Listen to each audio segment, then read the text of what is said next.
Buonasera, iniziamo il consiglio con l'appello.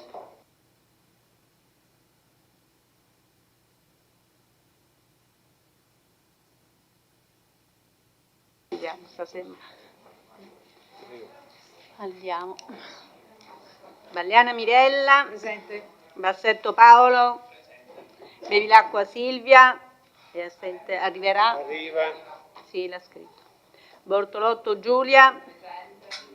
Braido Fabio. Presente. Braido Giovanni. Caldarta Antonella, è assente giustificata.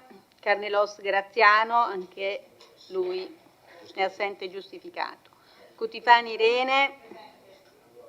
Dareggian Antonio. De Bastiani Alessandro. Presente. Denardi Marta. Errante Lorenzo. Posocco Gianluca è assente giustificato. Toffoli Thomas. Presente. Tonon Roberto, lo stesso, assente. Assente giustificato. Uliana Antonella.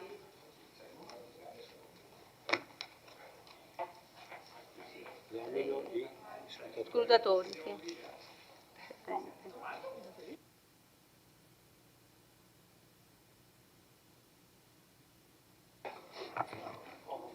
Scrutatori: Uliana, Braido, Fabio, Errante. Grazie.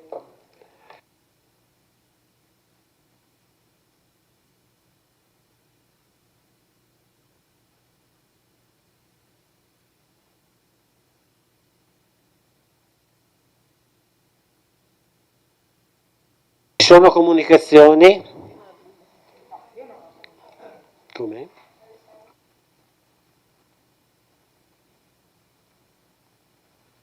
Allora iniziamo con una domanda di attualità inviata dalla consigliera Uliana. Prego.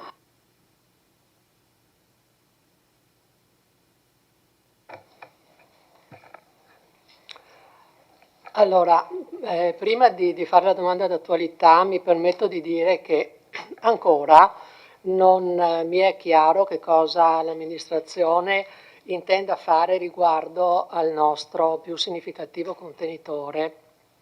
di spazi espositivi, cioè Palazzo Todesco. Quale programmazione abbia in mente e come soprattutto intenda caratterizzarlo, e cioè intendo dire renderlo. Sì, ma questa non è la domanda di attualità. Sì, vabbè. Se vuole le leggo il punto preciso. Allora, articolo 24, domanda d'attualità, punto 3. In apertura di seduta il consigliere ha facoltà di illustrare le domande di attualità presentate per un tempo non superiore a 5 minuti. Proseguo, quindi detto questo, certo, è pertinente, assolutamente pertinente alla domanda. Detto questo e valutato che invece Palazzo Todesco aveva trovato una sua sede e una sua vocazione importante come sede di mostre fotografiche, perché Vittorio Veneto è città che vanta importanti collezioni e fondi fotografici, e anche considerando che comunque è sicuramente possibile nel cambio di amministrazione, e non c'è nulla di strano, che le idee siano diverse e che si scelgano altri percorsi. Io mi domando ora qual è il percorso che voi avete scelto. L'ho chiesto altre volte, mi è sempre stato detto che mi sarebbe stato chiarito, ancora non mi è chiaro. Non capisco quale programmazione abbiate in mente, perché per ora vedo Palazzo Todesco come un contenitore generalista dove è possibile fare di tutto. È collegato alla domanda d'attualità perché io chiedo questo. Premesso che il 24 novembre 2025 appare sulla pagina Facebook del sito web Africa, Uomini, Spirito, Materia la data della prossima mostra di arte tribale africana Palazzo Todesco, verificato che in data 13 novembre con delibera di giunta ad oggetto collaborazione con Associazione Veneto Arte, approvazione proposta progettuale, si autorizza la suddetta associazione ad allestire una mostra di opere d'arte tribale africana presso Palazzo Todesco, io sono a chiedere a che titolo già dal 17 settembre 2025 l'Associazione Veneto Arte ha iniziato sui social a pubblicare le locandine dell'evento. Tale promozione è continuata nei mesi di ottobre e novembre e quindi prima che ci fosse una formale approvazione da parte della Giunta della proposta progettuale presentata dall'Associazione Veneto Arte. Chiedo inoltre di chiarirmi l'aspetto riguardante la vendita straordinaria delle opere presenti in mostra da fare successivamente. Un'ultima cosa, volevo dire che nel verbale di delibera si parla di 4 convegni. In realtà non vedo 4 convegni, casomai 4 conferenze. Ecco, domando chiarimenti riguardo a questo. Grazie consigliere. Risponde.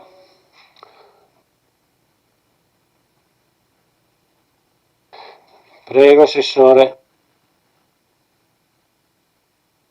A tutti e a tutte, grazie consigliera. Le chiedo un attimo se mi fa la cortesia per capire di cosa stiamo parlando. Nell'ultimo inciso della domanda d'attualità lei cita un discorso relativo alla vendita straordinaria. Sì, volevo capire a cosa si riferisce esattamente, quali notizie ha a riguardo, insomma.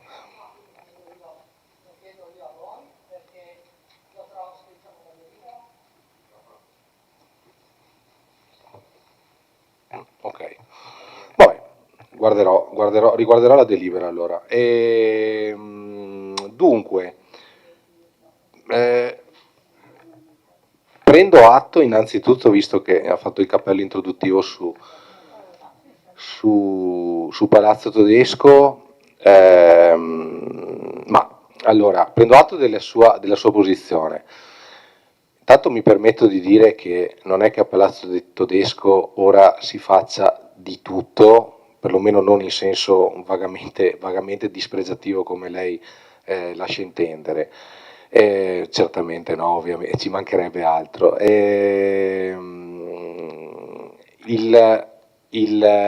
Come dire, la progettualità a Palazzo Todesco in questi mesi e anche nel futuro intende integrare il Palazzo Todesco all'interno della progettualità dell'amministrazione comunale, del comune di Vittaro Veneto, per cui anziché voglio dire dedicare esclusivamente, come lei pare avesse voluto fare durante le sue precedenti esperienze come amministratrice, e quindi dedicare esclusivamente a una, come dire, arte, l'utilizzo culturale dello spazio.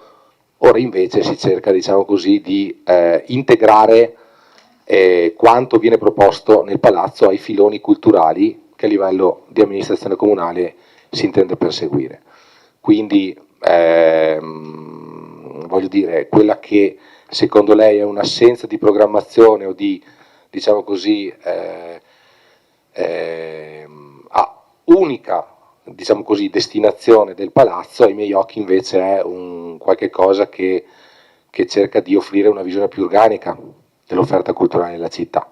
Anzi, io casomai mi sentivo di essere piuttosto critico in precedenza, perché voglio dire, l'utilizzo di uno spazio tanto importante veniva esclusivamente definito in virtù dell'arte che si voleva celebrare e condividere, anziché di un percorso, diciamo così, di crescita culturale della città maggiormente strutturato. Sono due visioni, il fatto che siano diverse non implica che la mia sia e la nostra sia inesistente, è semplicemente diversa, per cui questo è un po' il quadro che mi sento di fare in reazione alle sue perplessità.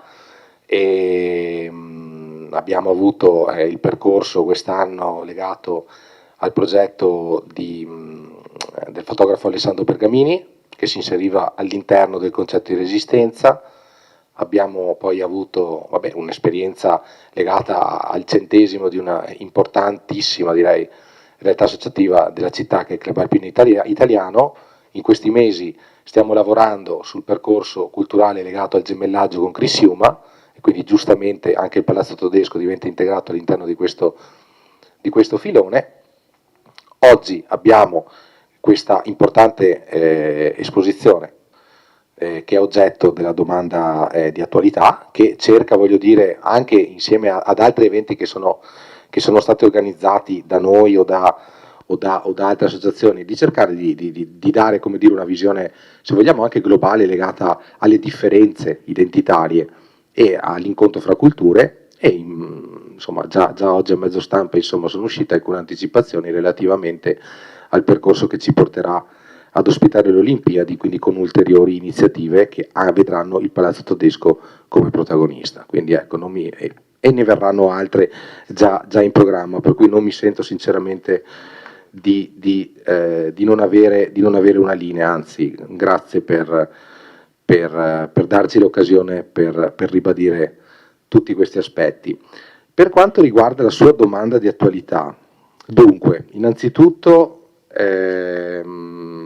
allora, il percorso di programmazione dell'esposizione che si inaugurerà il 6 dicembre, Africa, Uomini, Spirito e Materia, è stato avviato da una direttiva di giunta, la numero 77 dell'11 giugno, che quindi inseriva in calendarizzazione questa esposizione.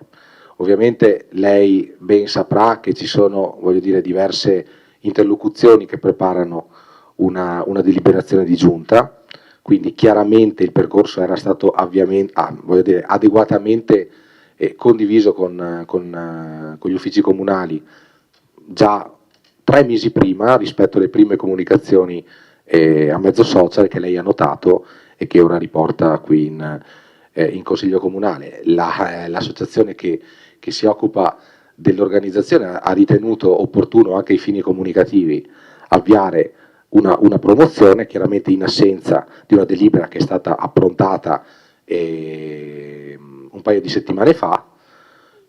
fermo restando che il percorso era già stato, voglio dire, avviato l'11 di giugno. Quindi da questo punto di vista noi non possiamo, voglio dire, intervenire su decisioni che sono dell'associazione, se vogliono voglio dire, avviare un percorso di questo tipo a livello promozionale. Noi abbiamo voglio dire, seguito il normale calendario e siamo arrivati quindi a deliberare rispetto a una decisione già formalizzata l'11 giugno del 2025. Per quanto riguarda invece il suo cenno alla vendita straordinaria, noi abbiamo delle comunicazioni protocollate dai nostri uffici e che riportano che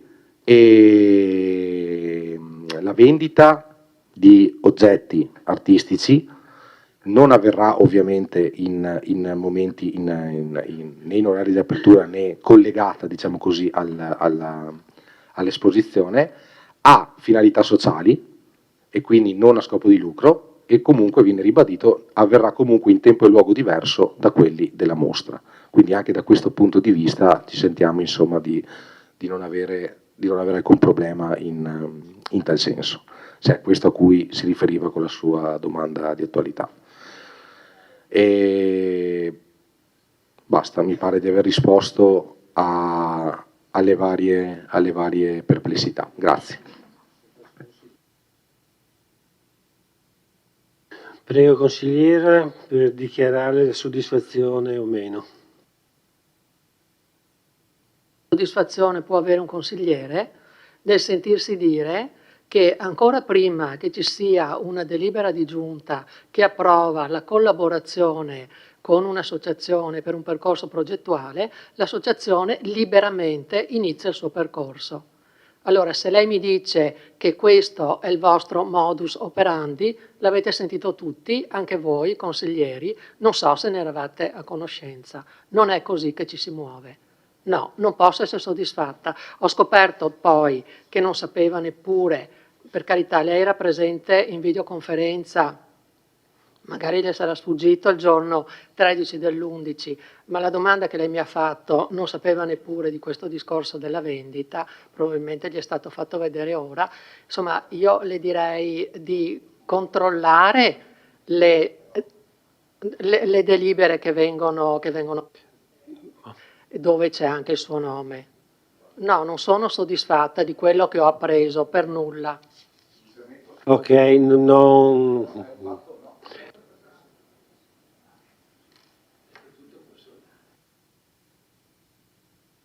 Se viene fatto rimarcare la mia mancata conoscenza, chiedo scusa, però allora cerco di... No, non è previsto. Interviene sul bilancio, quando interviene sull'operazione di bilancio. Non è previsto. Grazie, passiamo alle comunicazioni, vediamo se ci sono comunicazioni. Non ci sono comunicazioni, quindi passiamo al punto secondo.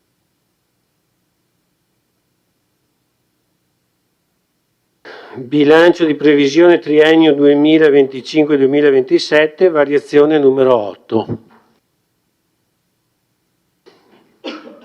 Prego, Assessore De Antoni. Sì, buonasera. Illustro brevemente questa delibera, che è una delibera che in quasi tutti i consigli comunali viene presa entro il 30 novembre come prevede la legge. È una delibera un po' che aggiusta i diversi capitoli in relazione a quelli che sono stati, diciamo, gli impegni di spesa e a quelli che sono anche le eventuali, diciamo, entrate che durante l'anno si sono formate e che non sono state riprese nelle precedenti delibere di variazione di bilancio.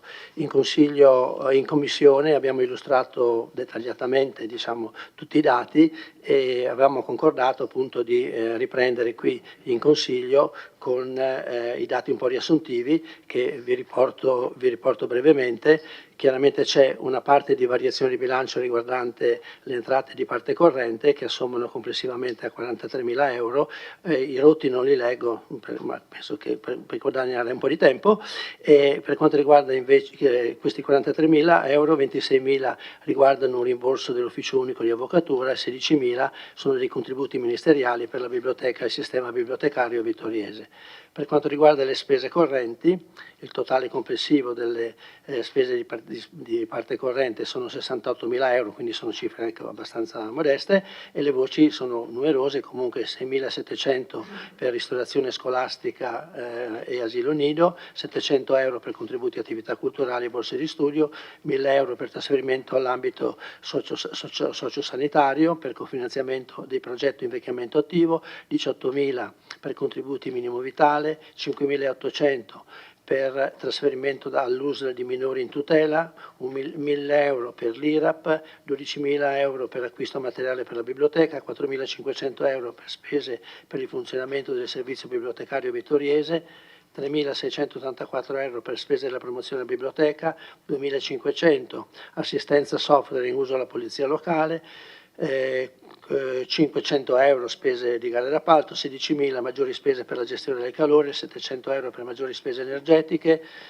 1.800 euro per spese di manutenzione ordinaria e scarica di Forcal, 8.000 euro per spese per inventario, operazione propedeutica, la contabilità accrual. Le maggiori voci in diminuzione riguardano invece 6.660 euro per risparmio dai centri estivi e per l'Innovation Lab e 28.000 euro per risparmi di spesa nel settore sociale.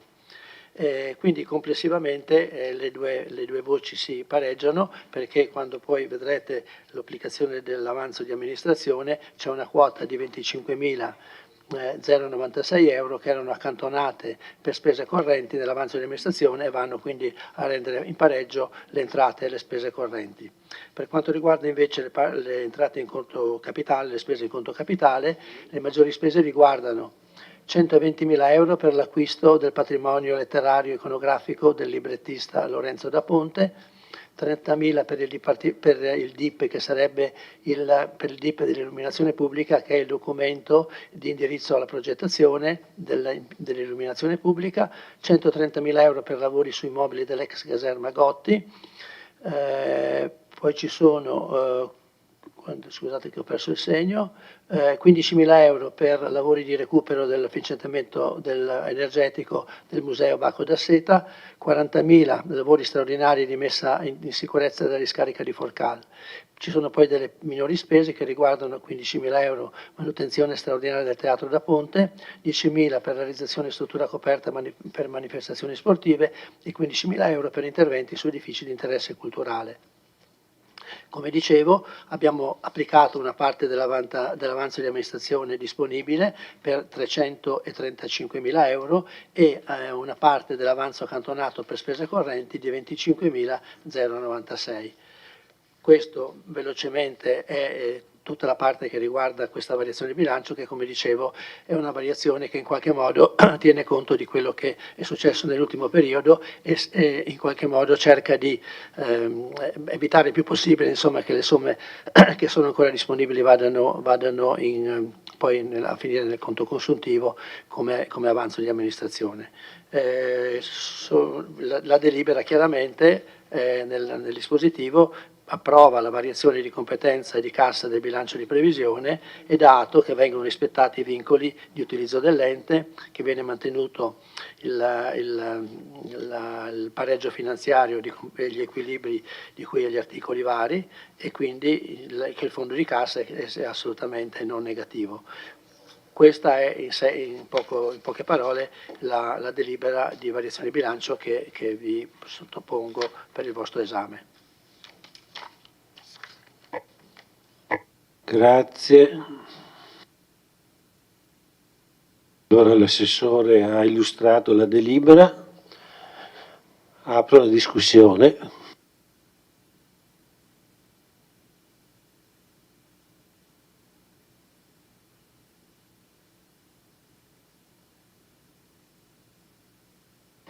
Prego, consigliera Uliana.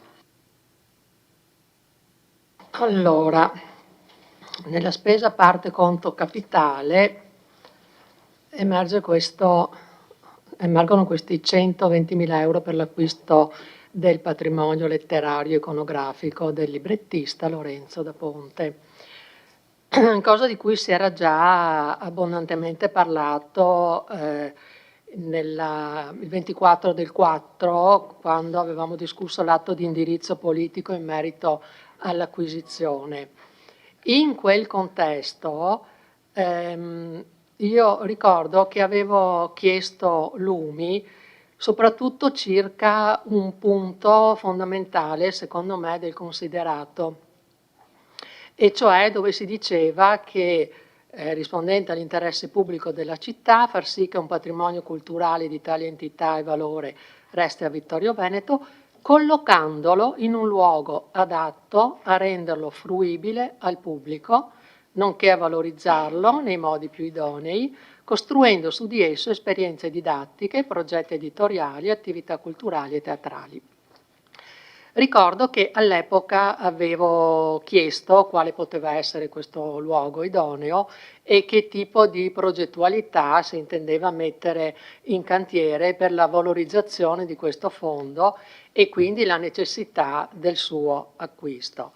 All'epoca non mi fu risposto, allora io torno oggi a chiedere, visto che l'acquisto del fondo dovrà avvenire inevitabilmente entro il 31 dicembre, chiedo se prima di tutto è stata fatta un'ulteriore perizia, visto che sempre in quel documento veniva sottolineato che si intraprendeva il percorso di trattativa previa verifica della congruità del prezzo di acquisto proposto. Quindi è stata fatta un'ulteriore perizia?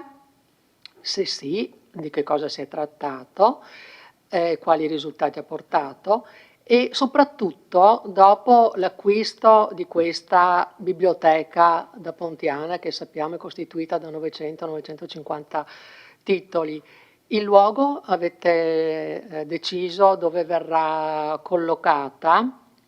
Perché nella stampa locale si parla di un centro studi, quindi benissimo, mi fa molto piacere, internazionale, e quindi si legge che non verrà infilato all'interno di scatoloni in qualche buco dei musei o degli archivi, ma verrà sicuramente valorizzato. Allora, io sono a chiedere, siccome di questo sarei molto felice, mi farebbe molto piacere, sono a chiedere dove verrà collocato e quando e da quando sarà consultabile e poi soprattutto chi curerà la fruibilità per il pubblico, per gli studiosi del fondo. Intendo anche concretamente nel senso dell'apertura al pubblico, della custodia, della presenza durante la consultazione dei libri. Sarà un personale del comune o si dovrà pensare ad altro? Questo secondo me è un punto fondamentale perché nel momento in cui si va ad acquisire un patrimonio di questo genere, credo che si dovrebbero avere le idee molto chiare sul percorso da intraprendere, ma soprattutto che queste idee dovrebbero essere condivise con la città, cosa che non è ancora avvenuto, perché leggiamo qualche mezza parola sui giornali, ma non sappiamo nulla di più. Quindi io sono davvero a chiedere come intendete fare e soprattutto ho letto il protocollo d'intesa tra i due enti, l'università e il comune, se sarà quindi l'università ad occuparsi di questo e questa collaborazione scientifica e istituzionale tra i due enti in che cosa poi verrà a concretizzarsi, perché ho letto il protocollo d'intesa, ci sono dei punti che ritengo siano abbastanza fumosi, poi per carità sappiamo tutti che cos'è un protocollo d'intesa, ma c'è una parte per esempio che riguarda la riservatezza Insomma, io mi domando se si tratta di un archivio del KGB o di che cos'altro. Sappiamo benissimo come devono essere tutelati e valorizzati i libri antichi. E poi questo discorso di specificare che non ci sono in questa fase spese a carico del comune, ma queste verranno rinviate a specifici accordi attuativi da stipularsi di volta in volta in base alle singole iniziative. Ecco, mi piacerebbe avere un po' le idee più chiare su tutti questi aspetti. Grazie.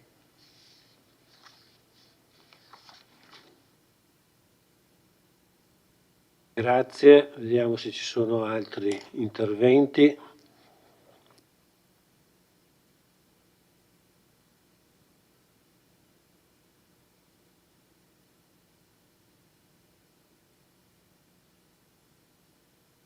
Prego, consigliere Darè.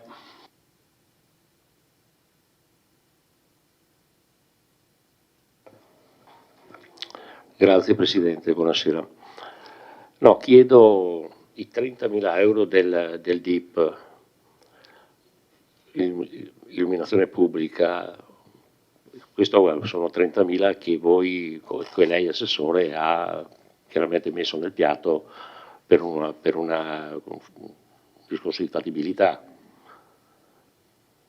Quindi vuol dire che il project che c'era in atto dell'amministrazione precedente lei lo ha cassato. Mi dia una risposta, grazie. Grazie.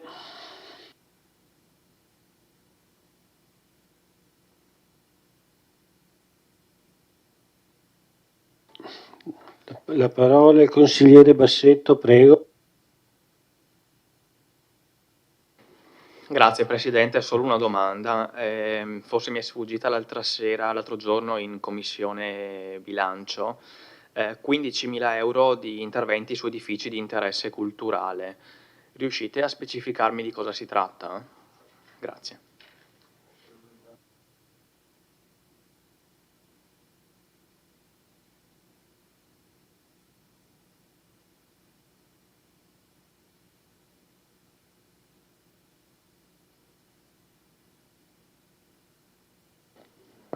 Poiché non ho altre richieste di intervento, se nel frattempo gli assessori vogliono rispondere, si prenotino.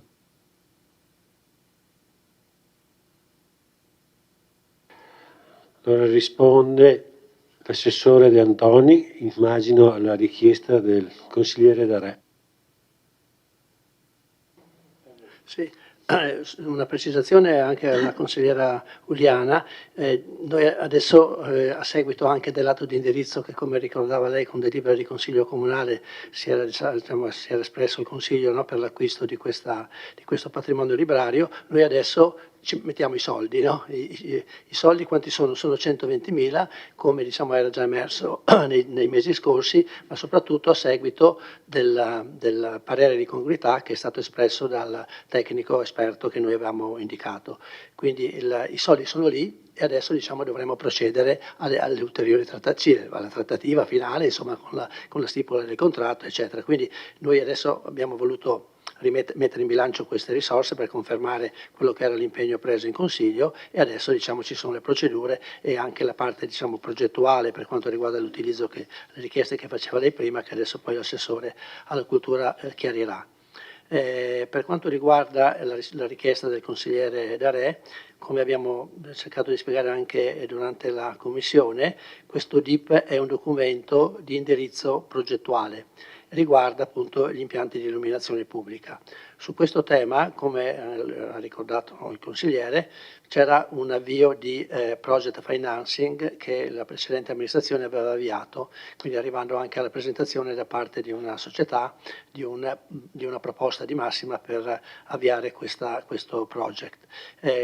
Dagli approfondimenti che abbiamo fatto e che adesso vogliamo verificare anche con questo documento, dagli approfondimenti che abbiamo fatto, l'investimento a carico dell'amministrazione e le modalità con cui questo finanziamento quest'opera poi viene realizzata non specchia esattamente quelle che sono le nostre necessità. Il primo tema è quello dell'onere di concessione, che è diciamo, elevato e che incide principalmente completamente sulle spese correnti, dove, come lei sa bene, anche per quanto è successo nelle precedenti amministrazioni, le entrate correnti con difficoltà riescono a soddisfare tutte le spese correnti che abbiamo, che riguardano il personale e tutte le cose che sapete. Quindi questo è un aspetto. Il secondo aspetto è che il project financing comunque si limitava all'efficientamento energetico degli impianti di illuminazione, diciamo considerando la parte apparecchi illuminanti, quindi la modifica chiaramente, la sostituzione con apparecchi a LED e poi tutta la parte di, come si può dire, di gestione da remoto di tutti gli impianti. Nel nostro caso purtroppo oltre alla sostituzione degli apparecchi illuminanti, dei corpi illuminanti, c'è anche un grosso lavoro da fare sulla parte strutturale, quindi sui pali di illuminazione, sui pali e sulla parte anche diciamo, di collegamento elettrico di tutta la rete. E quindi questo tema comportava un ulteriore investimento da parte nostra, quindi in questa fase abbiamo pensato di fare questa verifica sfruttando appunto un tecnico nominato da noi per verificare se quanto abbiamo appreso, se non come amministratori solamente ma anche come ufficio, se come approfondito, insomma se questo project financing può andare avanti con grosse riserve dal punto di vista della spesa corrente, oppure se possiamo trovare una soluzione diversa, tant'è che nel bilancio, nel piano delle opere pubbliche che verrà portato all'esame del Consiglio, nel prossimo Consiglio Comunale, quello che approverà il bilancio, abbiamo previsto come primo investimento 500.000 euro per interventi diretti sugli impianti di illuminazione pubblica. Quindi l'orientamento da parte dell'amministrazione e degli uffici, ribadisco degli uffici anche dal punto di vista tecnico, è verso un abbandono del project financing e diciamo, un intervento diretto da parte dell'amministrazione con i nostri uffici. Prima di decidere una cosa così importante, comunque ci vogliamo avvalere di un riferimento, di un ulteriore supporto tecnico per dare dare concretezza e dare anche, diciamo, verificare insomma, che questa nostra idea, questa nostra proposta possa essere dal punto di vista anche economico realizzata. Sì, il consigliere Bassetto mi fa una domanda mettendomi leggermente in difficoltà perché sono interventi di edifici di interesse culturale, devo andare a recuperare l'allegato che ho qui e che ormai ho cominciato a rispondere. Intanto passo la parola all'assessore. Adesso vado a vedere, ma c'è scritto. Passo la parola all'assessore dalla cultura per completare la risposta alla consigliera Giuliana e nel frattempo trovo il capitolo dove è riportato. Non me lo ricordo, sì, non lo avevo visto in dettaglio. Credo di aver risposto a tutti.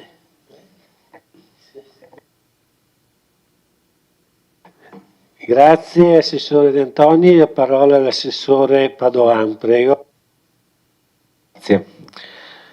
Ma allora intanto per chiudere il discorso di prima, perché insomma credo che non sia mai bello quando si viene accusati di non conoscere le materie, poi magari è anche vero per l'amor di Dio, però ecco, diciamo che è una come dire, una modalità molto poco elegante, ecco, di portare avanti le critiche, consigliera Giuliana, perché nel momento in cui io vengo in consiglio, mi preparo su una domanda di attualità che peraltro di attualità molto poco, perché si tratta di, voglio dire, di fatti che risalgono almeno a 2 mesi fa. No, chiedo scusa, può anche sorridere, però cito quello che lei ha scritto.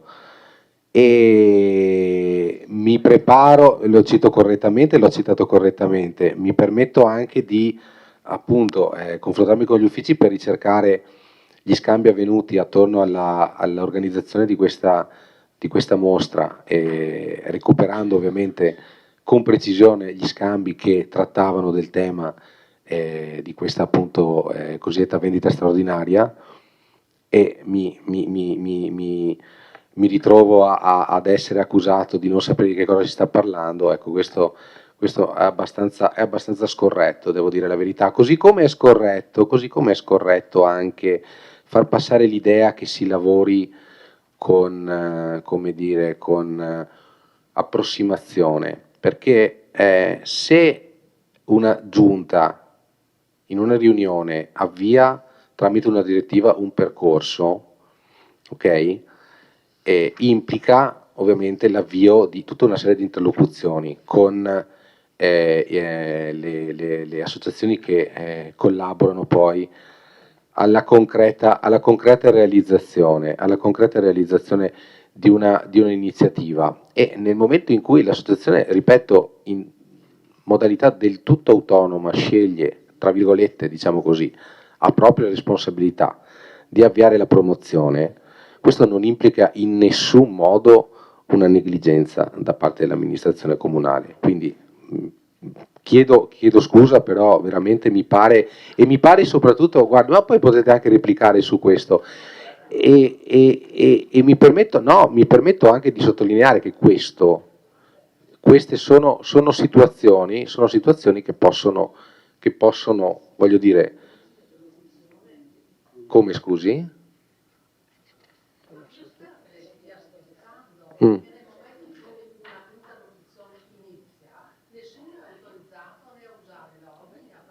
Ha visto loghi nella comunicazione, avremmo immediatamente stoppato, chiedo scusa. Sono loro che non dovevano, casomai. Chiedo scusa, io le sto anche dicendo però che esiste un percorso avviato tramite una direttiva di giunta a questo percorso, ok? Non è una cosa che nasce dall'assenza di un quadro.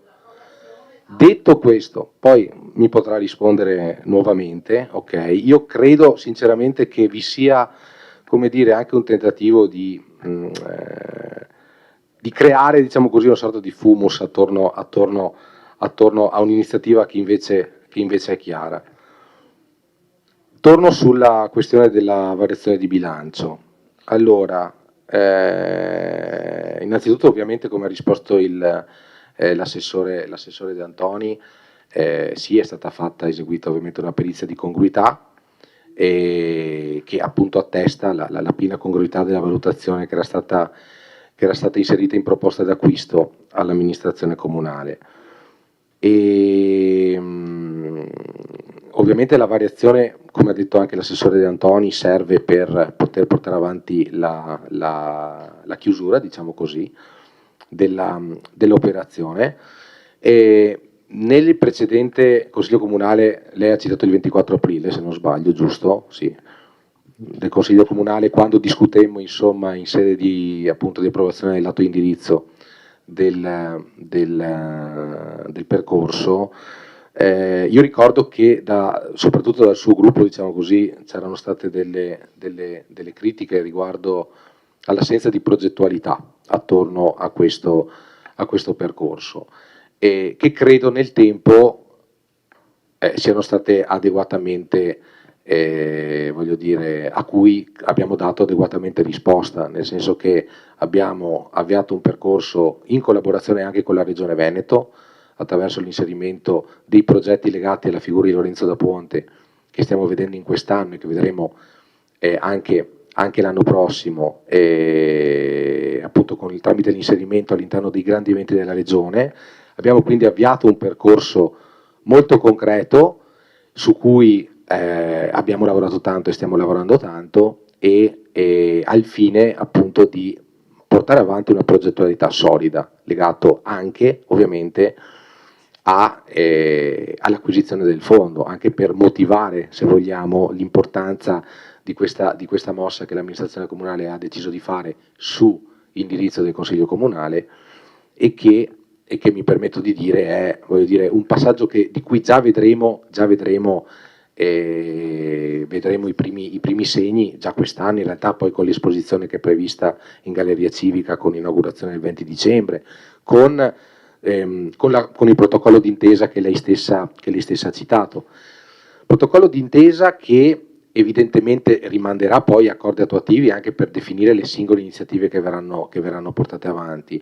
Protocollo d'intesa che, mi permetto di dire, non ha nulla di riservato, di segreto, lei magari un po' esagerando, ecco, diciamo così, cita l'articolo, dov'è qui? L'articolo 5, esatto, in cui si scrive che tutti i dati, documenti e ogni altro materiale che verranno scambiati tra le parti in esecuzione del presente protocollo d'intesa e contrassegnati dall'apposita dicitura riservato, confidenziale o con simile leggenda dovranno essere considerati come informazione riservata. Chiedo scusa, però questi sono articoli, sono...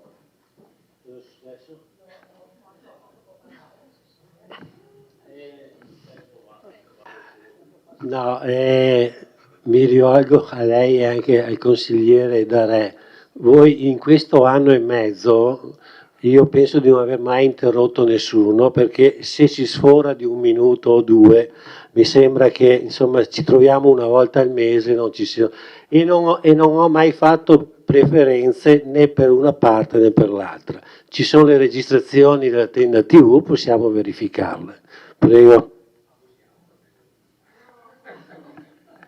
No, chiedo scusa anche perché veramente sono stato bloccato a 8 secondi dopo il gong, quindi insomma, vabbè, mi pare un po' fiscale. Comunque l'articolo 5 che lei cita sono, voglio dire, come dire, clausole standard che vengono riservate in qualsiasi tipo di protocollo, quindi non vedo, cioè, la preoccupazione riguardo all'opacità del protocollo, e tantomeno si è riferito a quell'articolo.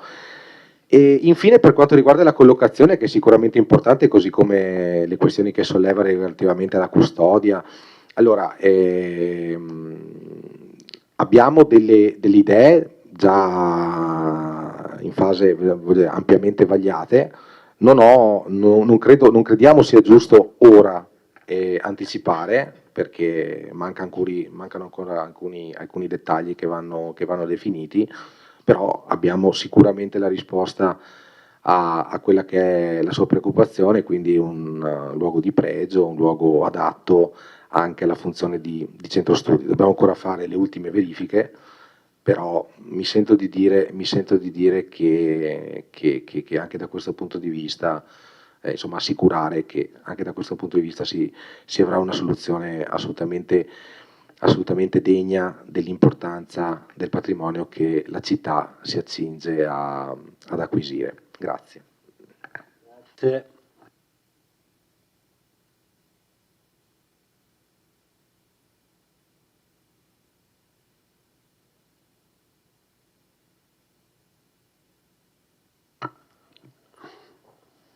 Allora, i consiglieri gli assessori hanno risposto. La tecnica per il consigliere Bassetto, prego, prenoti. Sì, mi scuso che non avevo sotto mano il documento, erano praticamente questa posta di bilancio è relativa alla missione tutela e valorizzazione dei beni e delle attività culturali, sono 15.000 euro di maggiori lavori nel Museo del Bacco da Seta, a seguito del parere della sovrintendenza che nel darci parere favorevole ha prescritto che le tubazioni siano realizzate in rame e questo ci comporta questi 15.000 euro di spesa in più.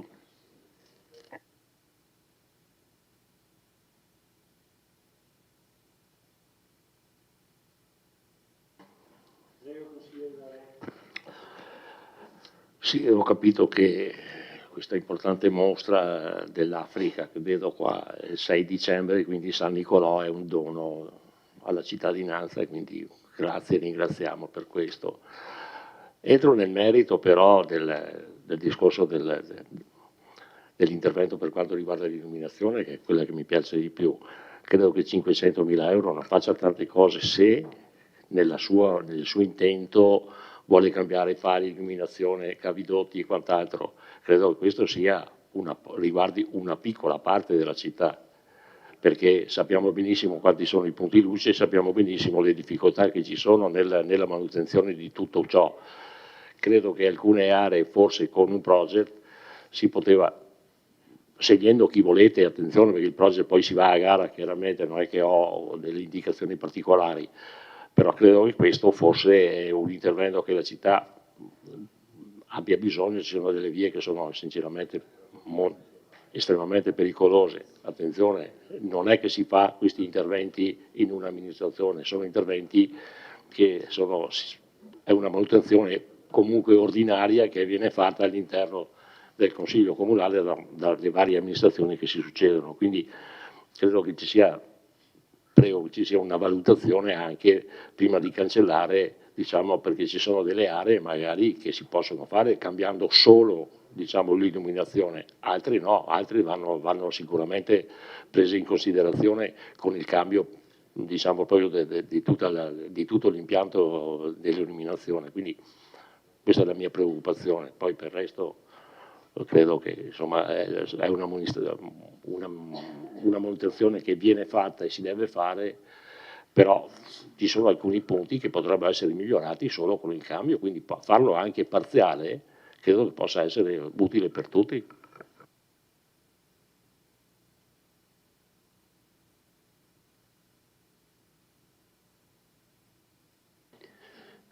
Prego, consigliera Uliana. Sì? Sì, hai 5 minuti di replica. Bene. Allora, io mi rivolgo all'assessore Padoan dicendo che è abbastanza curioso, assessore, come ogni volta che io intervengo lei prende i miei interventi per critiche. Io sto semplicemente facendo quello che è il mio ruolo e il mio dovere di consigliere di minoranza, cioè osservo quello che voi fate, faccio delle domande per avere delle risposte che chiariscono a me, prima di tutto, ma soprattutto alla città, quello che viene fatto e come vengono spesi i denari dei cittadini. Quindi non sono critiche a lei, assolutamente, sono tentativi di venire a conoscere più a fondo quelli che sono i movimenti, le scelte e le decisioni della Giunta. Poi ogni volta rimango delusa perché anche in questo caso lei non mi ha assolutamente risposto. Allora devo fare invece i complimenti all'assessore De Antoni, che è stato molto più chiaro. Mi ha detto: noi ci mettiamo i soldi. Bene, a questo siamo, noi ci mettiamo i soldi. Tutto il resto deve ancora venire. Quindi io non ho capito, noi, la città, non ha capito.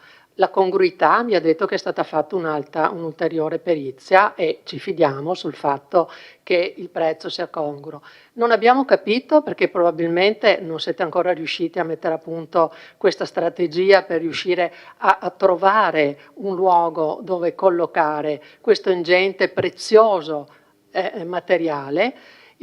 La mia preoccupazione, anche da appassionata di questa materia, è che venga stipato all'interno di scatoloni e infilato da qualche parte fino a quando non ci sarà un luogo degno per poterlo accogliere.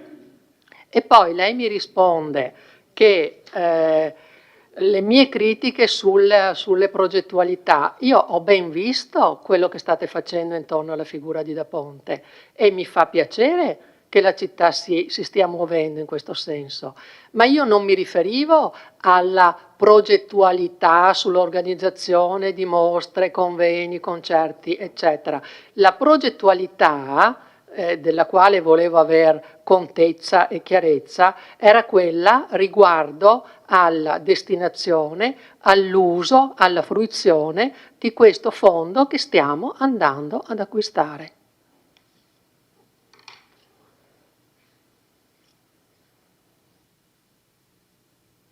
Grazie.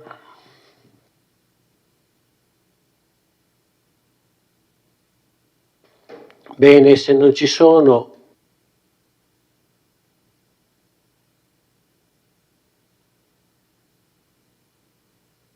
allora do la parola al secondo intervento del consigliere Paolo Bassetto.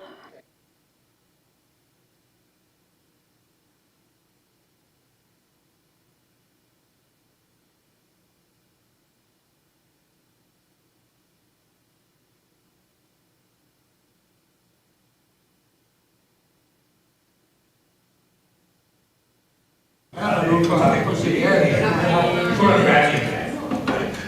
Ce la facciamo, sai?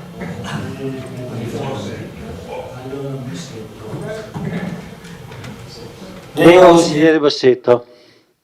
Grazie. Ma le anticipo che non ho domande, faccio solo una considerazione politica. Come politica era la domanda di prima. Questo mi sento di dire, allora, non era mio intento mettere in difficoltà l'assessore De Antoni, ovviamente. Presidente, non era una domanda tecnica, ma politica, perché l'atto è un atto di indirizzo politico. La mia domanda era dove andavano stanziati i soldi e quindi le risorse del comune, non era una considerazione tecnica. E mi soffermo un istante sui 120.000 euro del fondo Zagonel, cosiddetto fondo Zagonel, fondo da Pontiano, comunque quello relativo al patrimonio librario che il comune andrà ad acquistare. Intervengo soltanto per ribadire quanto ho detto nella seduta del 30 aprile scorso, quando abbiamo deliberato l'atto di indirizzo. Lo faccio per ribadire la mia opinione, che è quella che si tratta di un patrimonio per la città e dunque dal mio punto di vista è sicuramente un punto a favore l'acquisizione. Rimarco però quanto già detto in allora, siccome oggi c'è lo stanziamento di bilancio, vuol dire che a stretto giro si arriverà all'acquisizione. Credo che il patrimonio debba essere, sto riprendendo il verbale della volta scorsa per vedere quello che avevo esattamente detto, che intendo riproporre. Se il patrimonio verrà acquisito dovrà essere debitamente conservato, dovrà essere debitamente valorizzato e dal mio punto di vista dovrà rimanere nella città di Vittorio Veneto, dovrà essere messo a disposizione degli studiosi e dovrà essere messo a disposizione della collettività. È un patrimonio importante e dunque mi auguro che la collettività ne possa beneficiare. Grazie.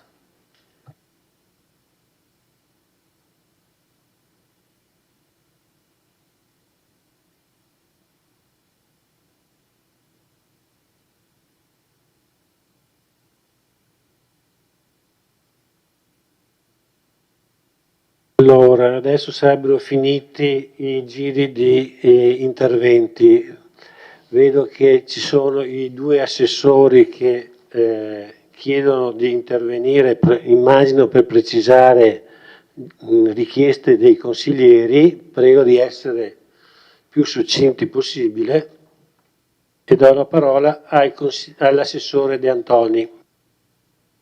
Velocissimamente. Allora, per quanto riguarda il consigliere Darè, il project financing, come ha detto lei, è sicuramente un progetto da prendere in considerazione, l'abbiamo preso in considerazione, siamo fortemente preoccupati perché il costo degli oneri di concessione per 15 anni sono molto importanti e vanno a toccare le spese correnti. Noi stiamo già facendo dell'efficientamento energetico sostituendo le vecchie lampade con lampade a LED, quindi da poco ne abbiamo comprate mi sembra 150 e quindi il problema dell'impianto di illuminazione è che per metterlo in sicurezza e per garantire il raggiungimento di tutti i pali che ci sono, di tutte quindi le zone di illuminazione, dobbiamo investire anche sulla parte della struttura dell'impianto e quindi con questo documento, con questi soldi che abbiamo messo in bilancio vorremmo intanto intervenire su quello e poi se possibile procederemo anche all'efficientamento in parte con le risorse messe o se decideremo alla fine formalmente di respingere la proposta di project financing andremo avanti con le nostre risorse. In questo momento è in discussione ancora questo aspetto. Solo un appunto, consigliere Uliana, sì, io ho detto che con questo volevo rispondere noi in maniera, come me l'ha fatta dire lei, ma dico noi con questo documento io rispondo all'aspetto del bilancio, cioè i soldi adesso li mettiamo, chiaramente poi l'assessore alla cultura le ha spiegato cosa intende fare. Io eviterei di ripetere questo discorso degli scatoloni di libri, no? Perché è meglio metterci una pietra sopra perché lasciamo stare. Ha capito, no? Penso che abbia capito.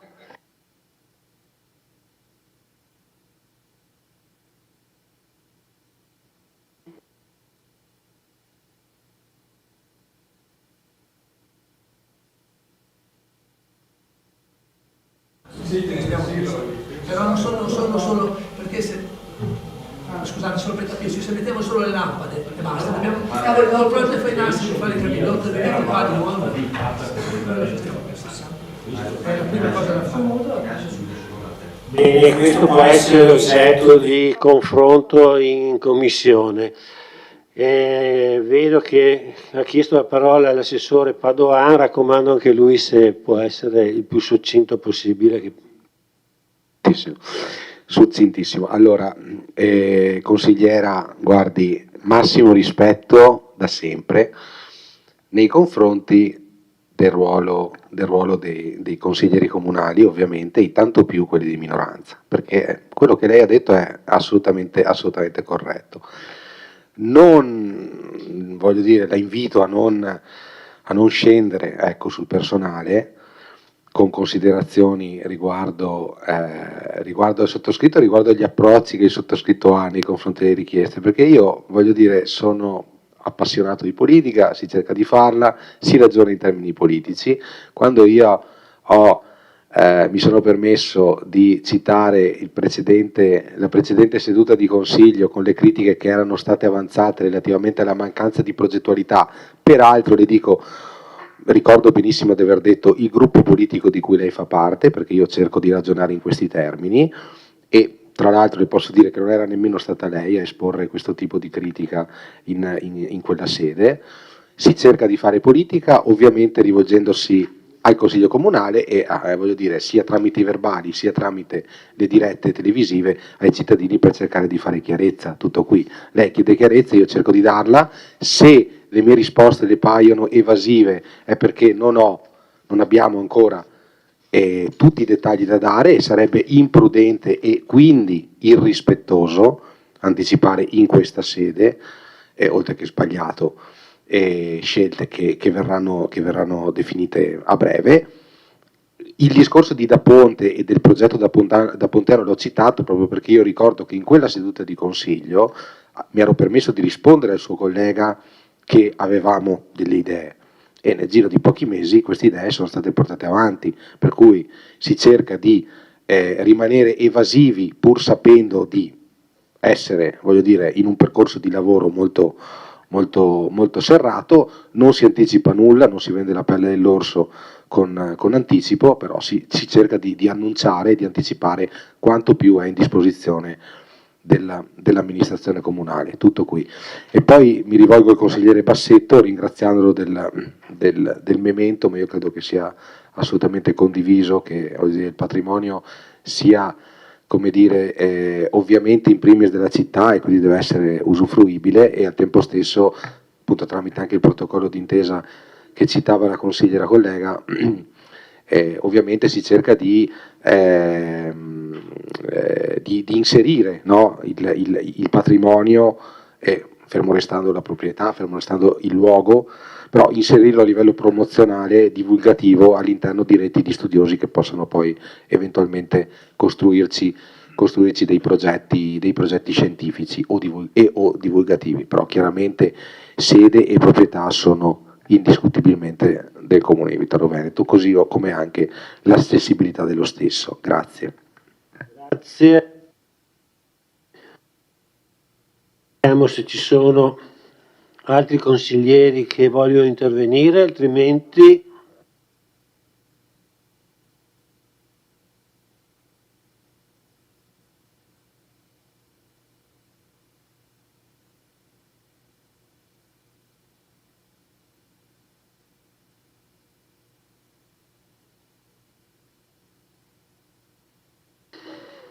non vedo altre prenotazioni. Chiudo la discussione.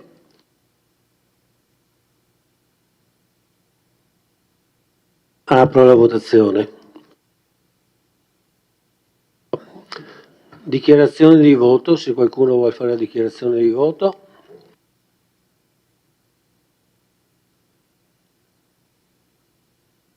Nessuno?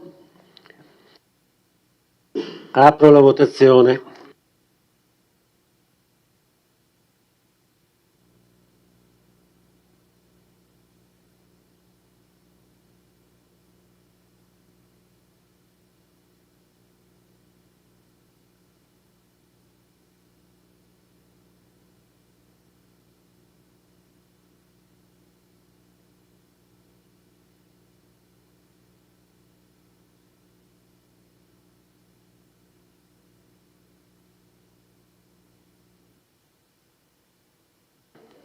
Chiusa la votazione, favorevoli 9, contrari 4.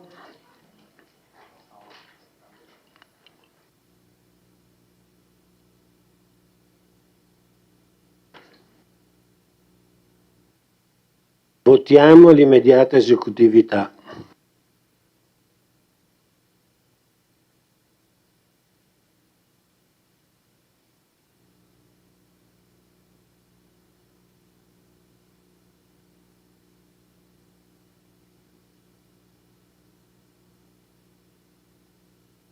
Chiudo la votazione. 9, contrari 4.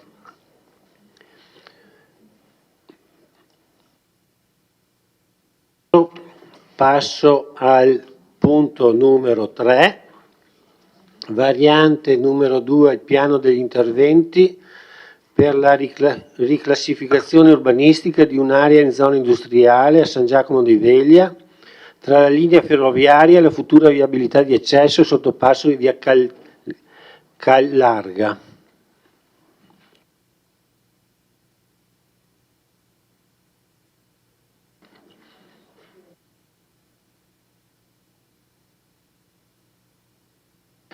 Illustra la delibera l'assessore Dus. Buonasera.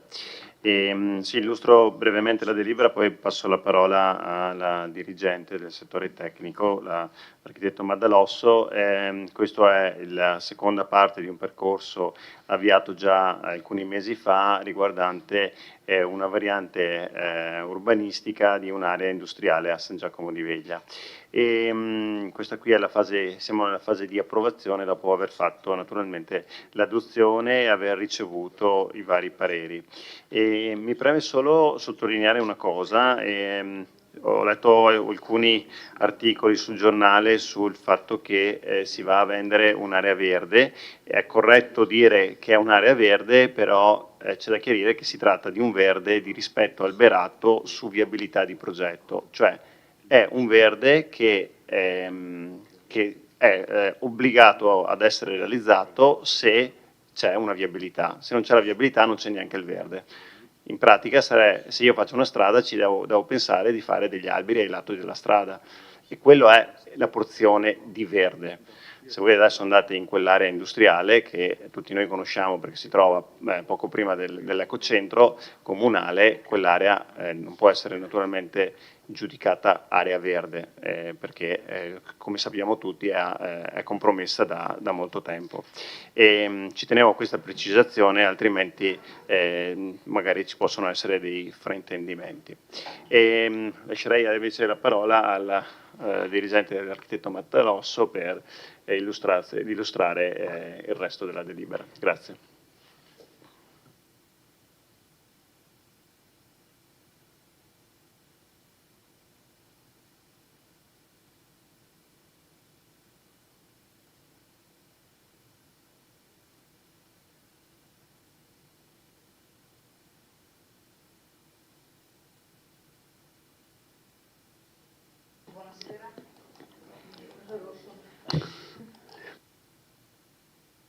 Prova. Ecco.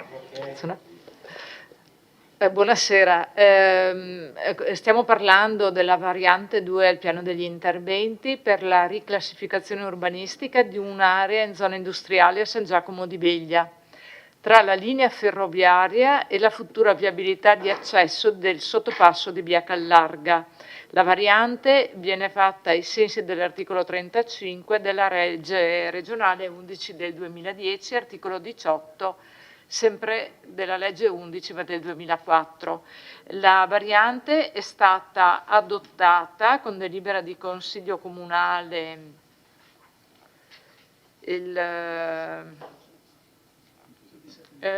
a maggio e prima ancora è stata inserita l'area oggetto di interesse della variante, è stata inserita nel piano delle alienazioni con la delibera di Consiglio Comunale 61 del 30/12/24 ai fini della sua valorizzazione, prevedendone appunto la variante. La variante è stata, dopo l'adozione, è stata pubblicata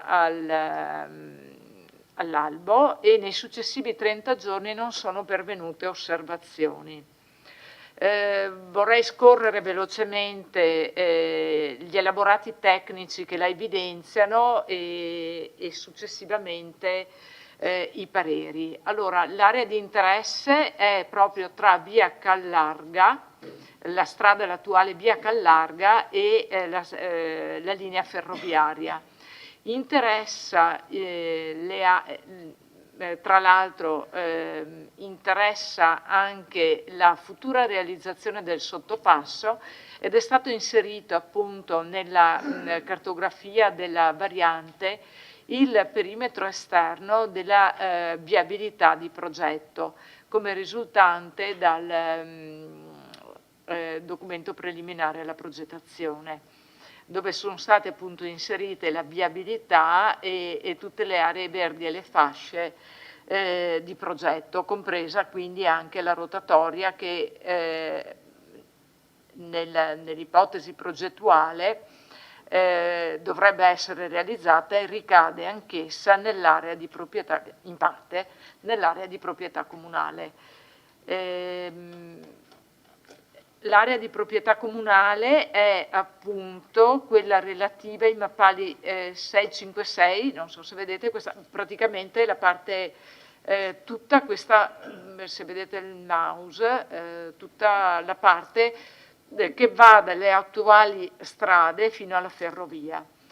In questa indicazione noi abbiamo due ambiti, uno è appunto quello della futura area dove ricadrà la viabilità del sottopasso e l'area oggetto di variante urbanistica vera e propria classificata come D7 scalo ferroviario e area a verde di rispetto stradale.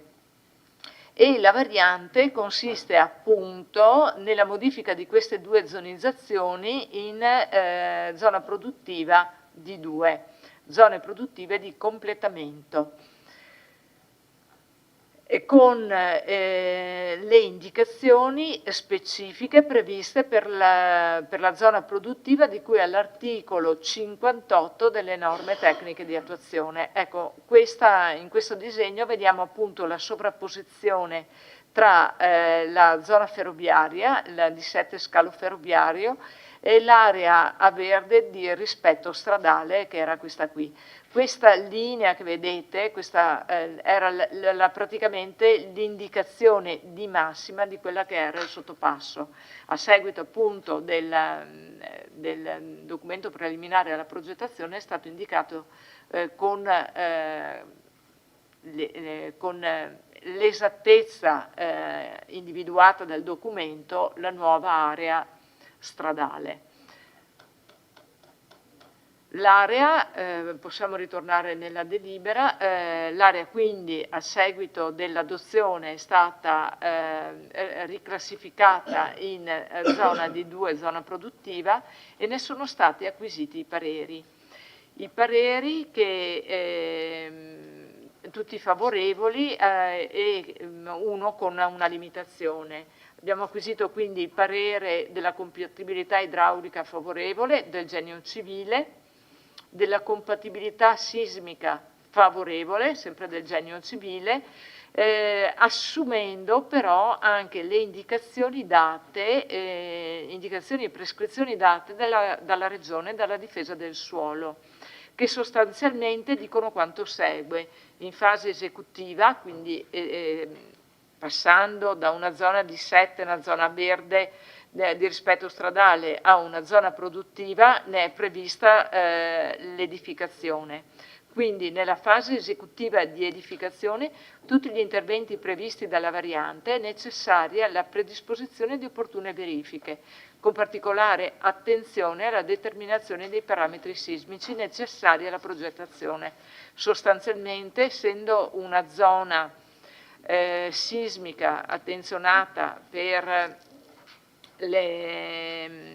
appunto per il rischio sismico e a seguito anche delle valutazioni geologiche dovrà essere attentamente valutata prima della sua edificazione.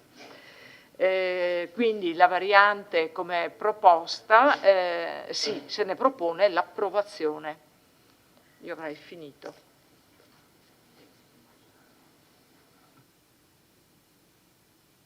Grazie, architetto.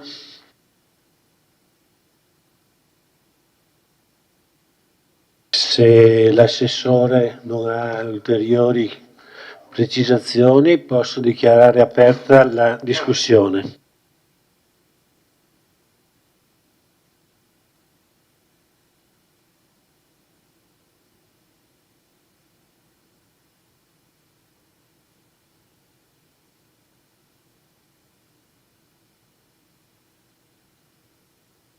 Non vedo richiesta di intervento, o sì, ecco arriva il consigliere Darè.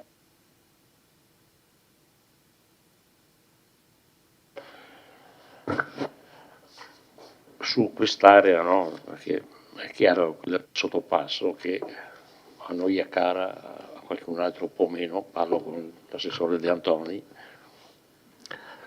ma insomma ci siamo confrontati più volte. Io spero che comunque tutta questa variante non vada a intaccare la capacità, diciamo, di costruzione. Ci sarà lei, ci sarò io, non ci saremo nessuno dei due, ma dobbiamo, cioè, lei capisce, a me va bene quando viene sacrificato per aree lavorative anche il verde pubblico. Siamo fortunatamente su un comune con 83 km quadrati e di verde ne abbiamo, se qualcuno lo vuole può camminare in mezzo al verde per ore, perché lo sviluppo dall'altra parte della zona industriale, secondo me, fa parte della progettualità non di chi è in maggioranza, non di chi è in opposizione, ma fa parte di tutti noi. E questo è il mio pensiero su questa variante. Io voterò a favore di questo, però questo è un punto strategico, c'è una ferrovia, può darsi che magari non serva se quella ferrovia lì, però l'hanno elettrificata fino a Belluno, probabilmente qualcosa si farà e spero si continui a fare, anche perché insomma, le zone di montagna vanno valorizzate anche con il trasporto pubblico. Quindi grazie.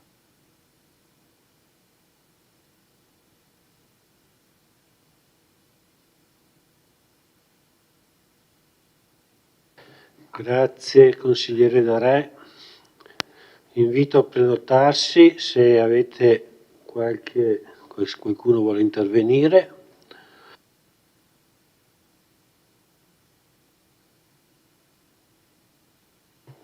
Allora ridò la parola all'assessore Dus.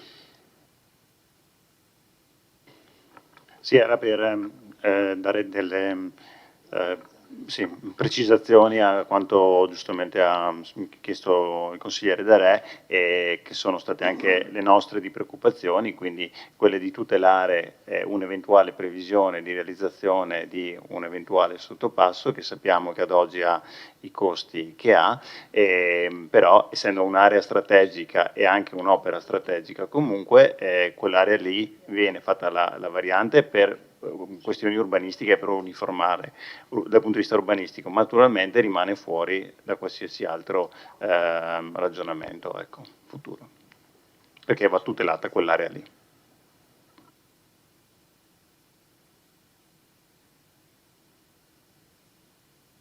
Grazie.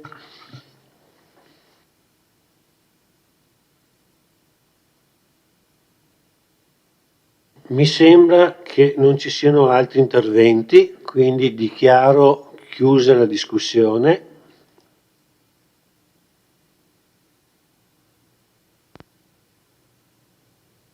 Se ci sono dichiarazioni di voto, prego, prenotatevi.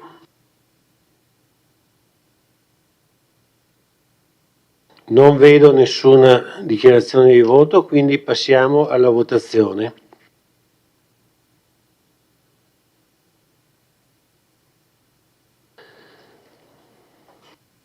La votazione è aperta, prego consiglieri.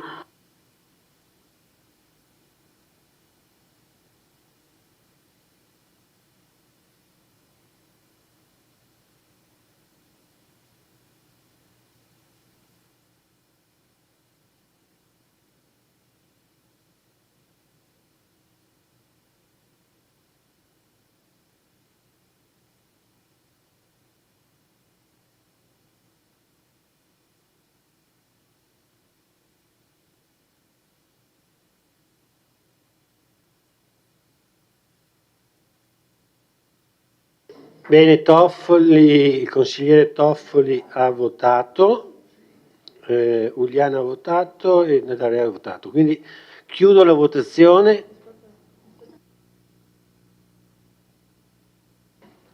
Allora vediamo se riusciamo a vedere nel monitor. Qui è partito, ok. Allora ci sono i voti favorevoli, un contrario e 2 astenuti. Chiudo la votazione.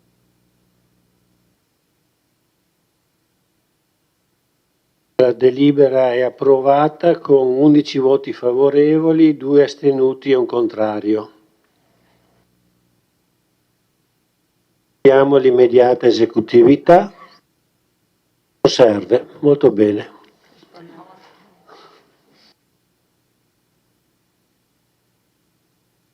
E allora passiamo al punto numero 4. Esame e approvazione della Convenzione per l'esercizio della funzione fondamentale, attività in ambito intercomunale di pianificazione di protezione civile e di coordinamento dei primi soccorsi tra i comuni di Cappella Maggiore, Cisone di Valmarino, Cordignano, Fregona, Follina, Miane, Revine Lago, Tarzo, Sarmere, Valdobbiadene, Vidor, Vittorio Veneto e l'Unione Montana Prealpi Trevigiane. Illustra la delibera il sindaco. No.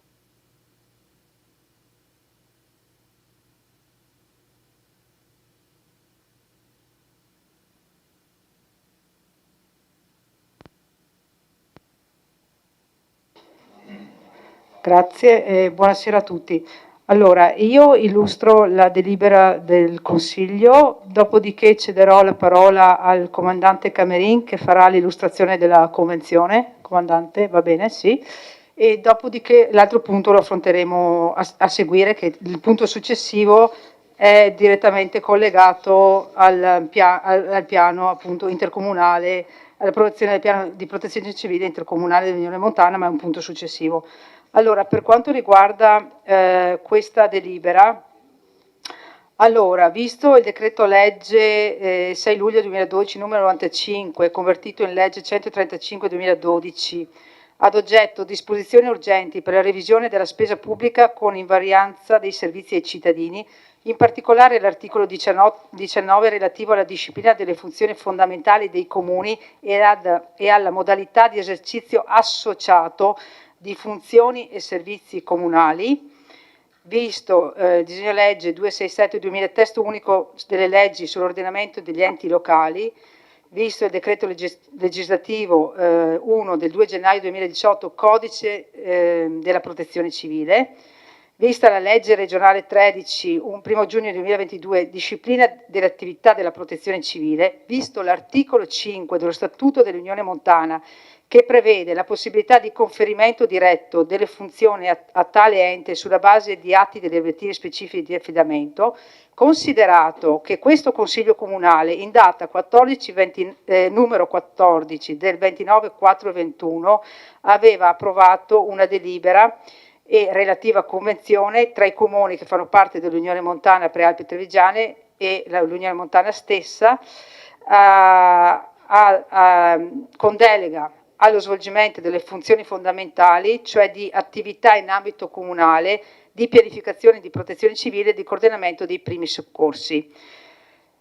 Preso atto che volendo mantenere la gestione in forma associata, si rende necessario rivedere la convenzione in essere che avevamo già votato tra l'Unione Montana e i comuni associati, noi questa sera andiamo ad votare una nuova convenzione, alla modifica della convenzione, per appunto lo svolgimento in maniera associata e coordinata dell'organizzazione e la gestione delle funzioni della protezione civile e in particolar modo per l'utilizzo più razionale e ottimale delle risorse umane, del volontariato, dei mezzi e delle attrezzature a disposizione.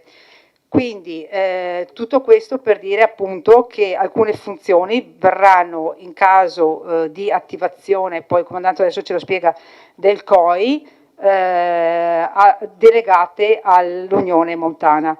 Questa sera qui con noi doveva esserci anche il presidente Fregonese, ma è impegnato nel Consiglio Comunale di Miane, perché in contemporanea nei vari consigli comunali stanno approvando questa convenzione, e comunque questa sera appunto non ci sarà, però insomma abbiamo prima il comandante Camerin che ci illustrerà la convenzione, e dopodiché l'ingegner Omar Grando, responsabile della protezione civile dell'Unione Montana, che ci illustrerà il piano intercomunale della protezione civile. Cedo la parola al comandante, grazie.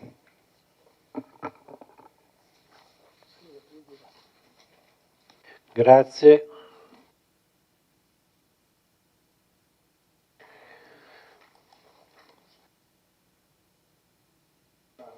Comandante. Buonasera. La convenzione sostanzialmente si basa sulla convenzione che era già stata approvata nel 2021, con la quale il Comune di Vittorio Veneto e altri 9 comuni avevano trasferito la funzione di protezione civile all'Unione Montana delle Prealpi Trevigiane. Rispetto alla convenzione precedente, oggi con questa convenzione si aggiungono anche i comuni di Valdobbiadene e di Vidor.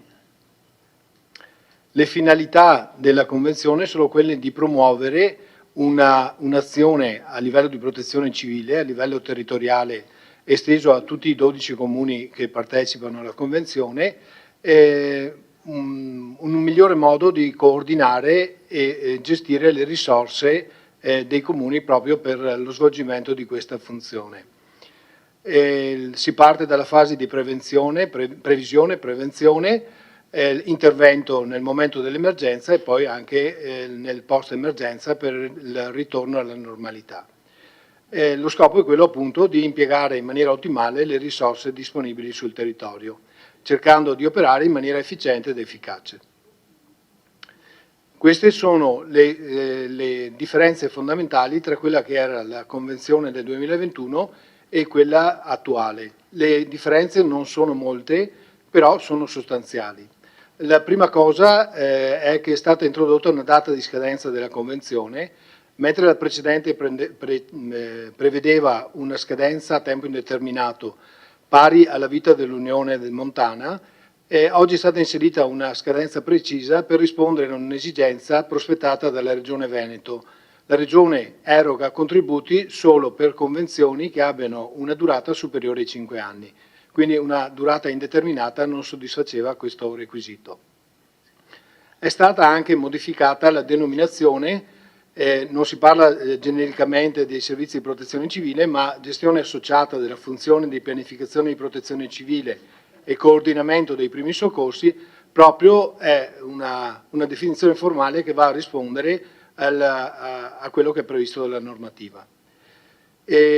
La precedente convenzione già prevedeva che il piano intercomunale fosse redatto seguendo le linee guida regionali e nazionali, sia in formato cartaceo sia in formato digitale, secondo lo standard GIS. E in particolare la Regione prevede l'utilizzo del programma QGIS, che è un programma aperto e gratuito.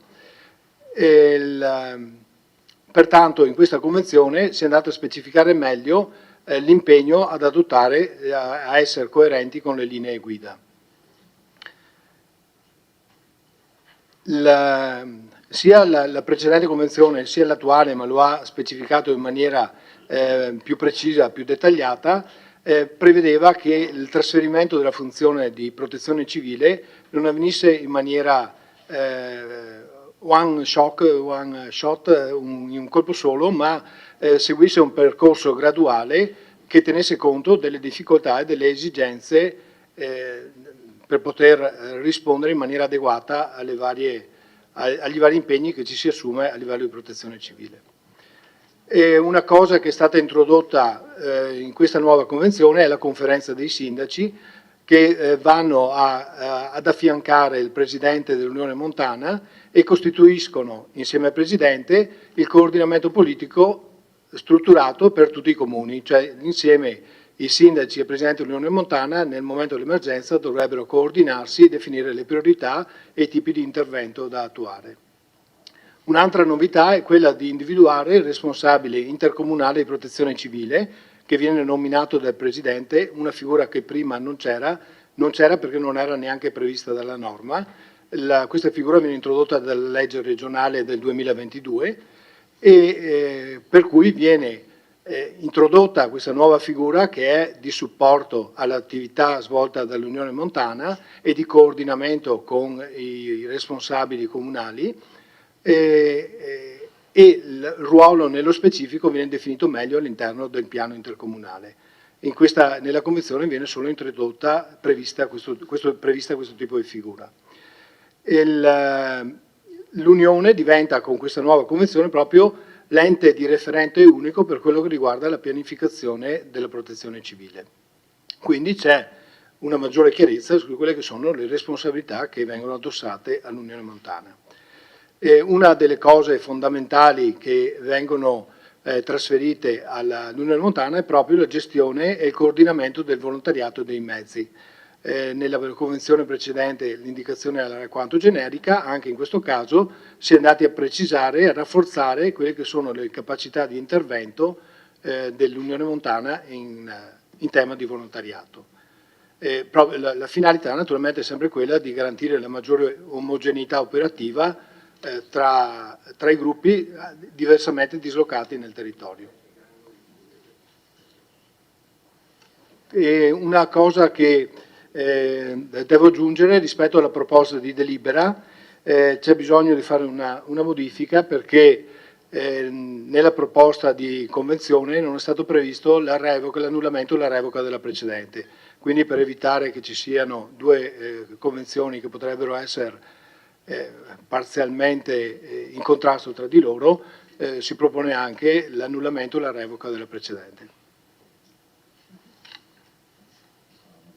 Grazie Comandante.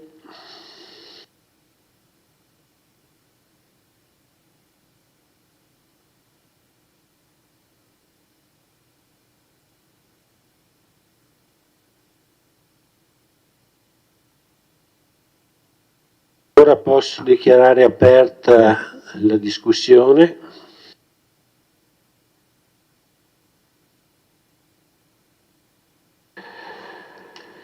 Chiede la parola il consigliere Giovanni Braido, prego. No, volevo solo chiedere per curiosità, anche perché probabilmente sono ignorante in materia. Vedo sostanzialmente che il comune più importante è il comune di Vittorio Veneto, tra tutti i comuni, no? E mi chiedevo sostanzialmente sia come titolo di contributo che viene messo participativo per questa convenzione, sia per quello che riguarda i mezzi, sia per quello che riguarda la logistica, sia per quello che riguarda il personale, penso, forse in maniera presuntuosa, che Vittorio sia sostanzialmente il comune che più dà a questa convenzione. E quindi volevo anche capire, sia in termini di contributo che versa o che non versa, sia in termini di mezzi che dà o che non dà, avrei visto, per una forma di autorevolezza, diciamo così, che Vittorio Veneto fosse un po' capostipite all'interno di questa convenzione, nel senso che credo che, salvo ovviamente il principio solidaristico, è chiaro che se succede qualcosa io ho la presunzione di credere che bene o male i mezzi, la logistica, il personale, l'aspetto economico venga dal comune di Vittorio Veneto. Quindi secondo me sarebbe stato bene anche un po' come dire, specificare questa posizione di Vittorio Veneto rispetto a comuni di 3.000 abitanti, insomma, perché non credo che è un po' come l'Unione Europea, diciamo, no? Dove ci sono 27 paesi, ma 2 o 3 tirano e ricevono anche, gli altri sono un po', come dire, seguono la linea, quindi è questa la mia domanda, cioè Vittorio Veneto sostanzialmente all'interno di questa convenzione ha una posizione preminente, ma non perché voglio che sia preminente, lo chiedo visto il numero di abitanti, visto il numero di mezzi, visto la logistica, tutto quello che dicevo prima, rispetto a questi altri comuni. È proprio una domanda di curiosità. Grazie consigliere.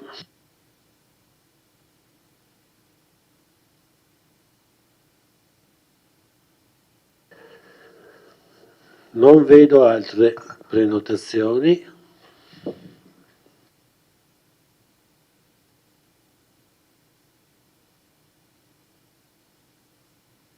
Sì, provo a rispondere io, magari con l'integrazione da parte del comandante Do. Ah no, scusi consigliere Carnelos, prego, perché sennò... Sì, no. Volevo se si dava lettura Aspetta. dell'integrazione, no, dopo, da sapere cosa votiamo. A meno che non sia già stata inserita, ecco, era quello proprio un formalismo giuridico. Va bene. Sì, allora tornando un attimo alla questione, perché giustamente voglio dire si parla ben poco di protezione civile e anzi questo lavoro che sta facendo l'Unione Montana e che poi a seguire faremo anche come comune nell'aggiornamento del piano comunale di protezione civile ci dà il là per affrontare questo tema in modo più strutturato, oserei dire, e un po' più organico, perché c'è molto da fare sia nella parte di informazione verso i cittadini che nella parte dell'organizzazione. Quindi è un percorso che è in essere e in divenire e su questo dobbiamo impegnarci tantissimo perché poi quando succedono calamità importanti dobbiamo essere pronti ad intervenire. Per quanto riguarda il ragionamento che fa lei, consigliere, mi sento di dire che non c'è un comune capofila in questa questione. Però per quanto riguarda ad esempio la questione dei volontari, allora il nostro comune si avvale di 2 associazioni di volontari che hanno firmato la convenzione con il nostro comune, che sono l'AVAB e la Prealpi Soccorso. Dopodiché ci sono comuni che hanno altre associazioni di volontari, mi viene in mente la zona di Cappella Maggiore, Fregona e Sarmede, che è un gruppo gruppo protezione civile comunale, in cui ci sono dei volontari organizzati. Poi c'è il comune di Cordignano che è un gruppo ANA di protezione civile, un gruppo alpini. Poi c'è il comune di Revine che ha altri gruppi di volontari. Poi ci sono i comuni di Valdobbiadene e Vidor che hanno altri gruppi. Quindi diciamo che l'aspetto dei volontari sono ben distribuiti. Per quanto riguarda i mezzi, si andrà un attimo che sono direttamente collegati alle associazioni perché tendenzialmente vengono utilizzati mezzi che sono in dotazione ai vari gruppi di volontariato e poco o ben poco ancora dei mezzi in capo ai comuni.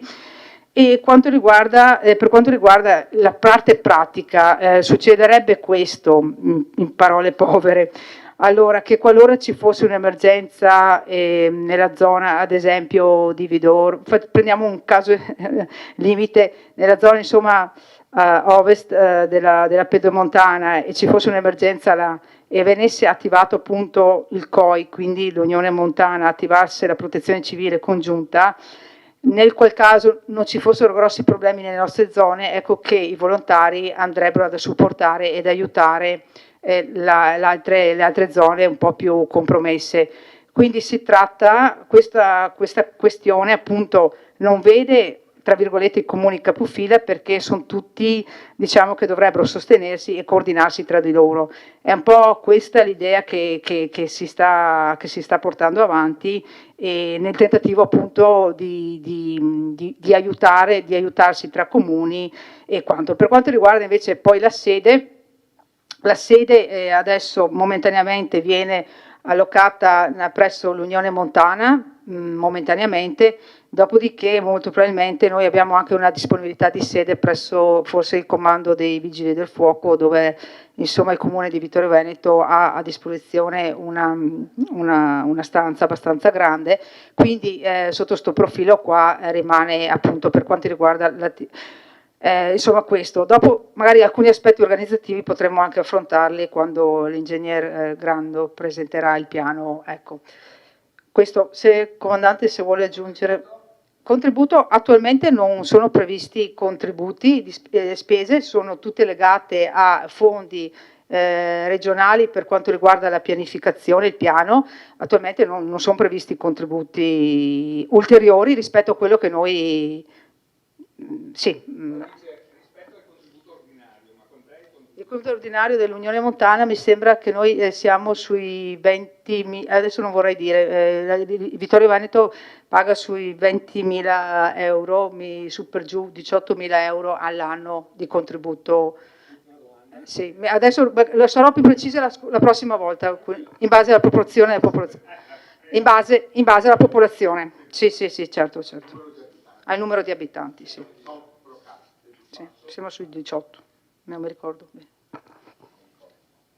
Vero, Graziano? Sì. È un euro per abitante, non ricordo quant'è. Era la proporzione. Di più è che voi anche organizzate qui e quindi essere riconosciuti.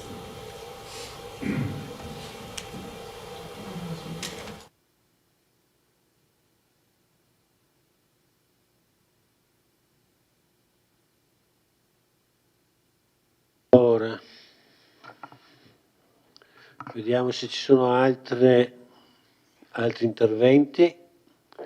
Doveva integrare qualcosa il comandante? No.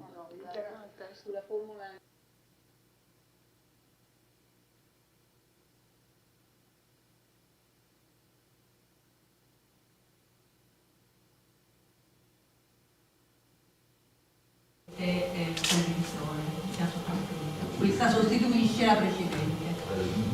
Ma come formula? Come formulare che non si sa cosa si prova. Ci sarà un punto nel quale viene definito che la presente approvazione abroga la precedente, semplicemente. Viene abrogata. Sì, io capisco, ma dobbiamo formularla noi adesso, se no? Se no, si approviamo adesso.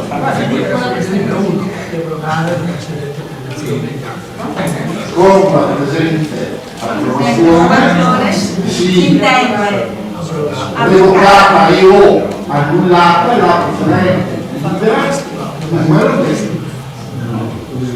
sappia. No, è un'integrazione.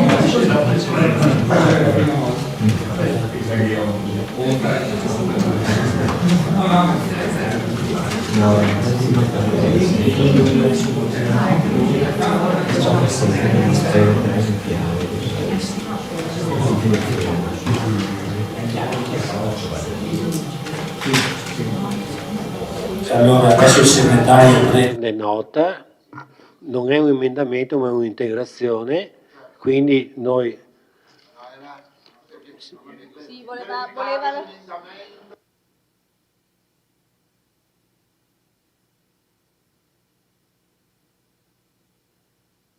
Bene, allora non ci sono altri interventi?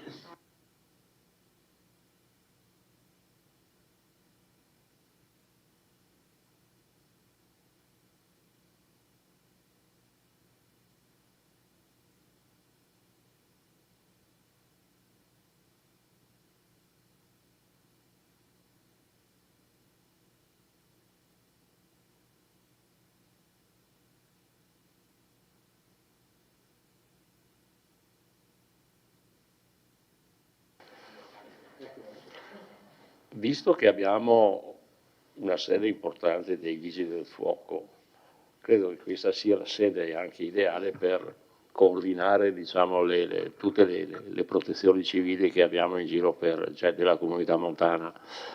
Quindi cercare la soluzione eventualmente di momenti di emergenza, di utilizzare quell'area, perché insomma la caserma è grande, quindi sindaco o assessori, cioè cercare di, ma potremmo portarla anche noi, scusa consigliere Carnelos, che siamo in comunità montana, spiegare che quell'area dei vigili del fuoco è un'area che è perfettamente fruibile, ma soprattutto ha il collegamento diretto con i vigili del fuoco, perché sulle emergenze i primi a partire sono i vigili del fuoco.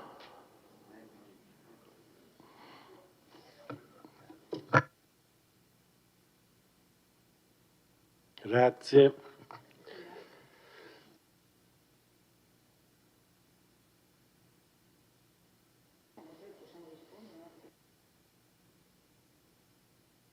consigliere. No, al consigliere Darè volevo dire sì, ottima l'osservazione. Allora, dentro alla caserma dei Vigili del Fuoco appunto era stato predisposto questa stanza, questo spazio. Sì, esatto, al COI.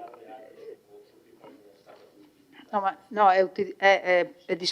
vabbè, ok, va bene, no. Comunque esiste la stanza, infatti è quella che è stata intravista per attuare e predisporre il COI, quindi tutte le funzioni all'interno di quello spazio.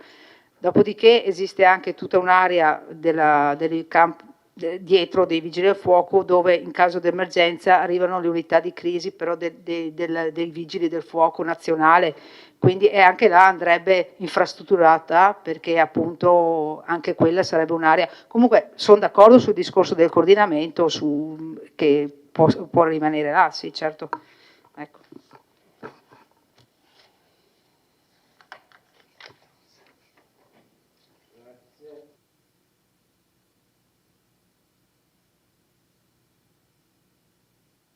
Mi sembra che non ci siano altri interventi, quindi posso dichiarare chiusa la discussione.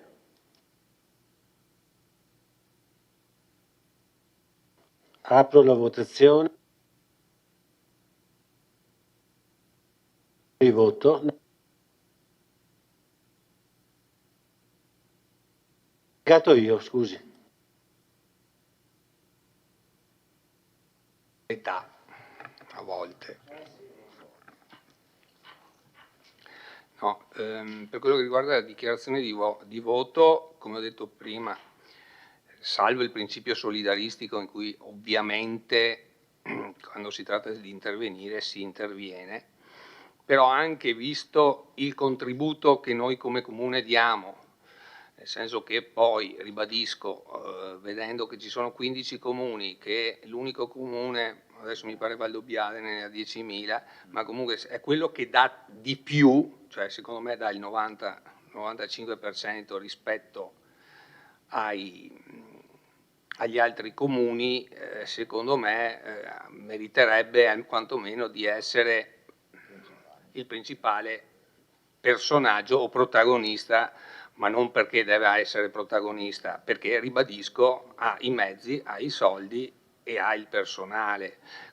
Per cui questa è una convenzione che secondo me doveva essere un attimino più pro Vittorio, nel senso essere un po' più specifica, pur essendo una convenzione tra tot comuni e la comunità montana, ribadisco, cioè il comune di Vittorio Veneto è il comune di Vittorio Veneto.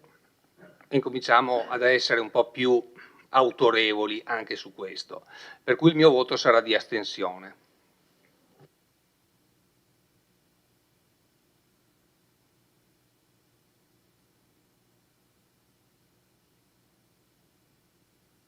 Bene, allora adesso passo alla votazione.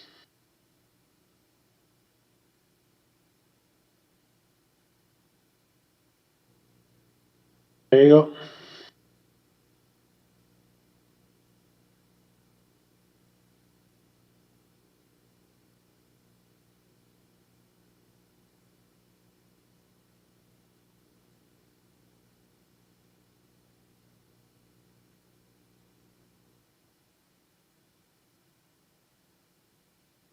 La delibera è approvata con voti favorevoli 12 e astenuti 2. Adesso votiamo l'immediata esecutività.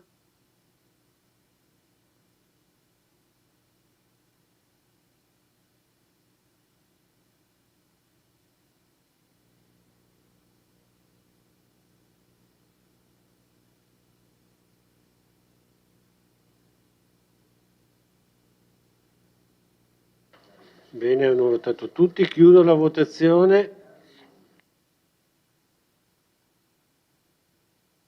Punto numero 4. Al punto numero 5, delibera approvazione del piano di protezione civile intercomunale e dell'Unione Montana Prealpi Trevigiane.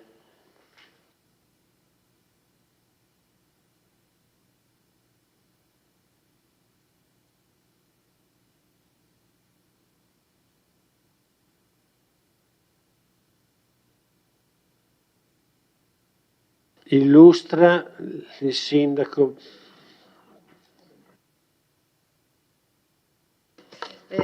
Sì, allora qui diamo seguito appunto a quello che è stato appena detto, quindi noi andiamo ad illustrare il piano di protezione civile intercomunale dell'Unione Montane Prealpi Trevigiane, lo illustra l'ingegner Omar Grando che è responsabile della protezione civile intercomunale dell'Unione Montana, quindi è un ingegnere che anche lavora qui nel nostro comune, quindi c'è la centralità anche di Vittorio Veneto in questo, quindi ingegnere, a lei la parola. Grazie.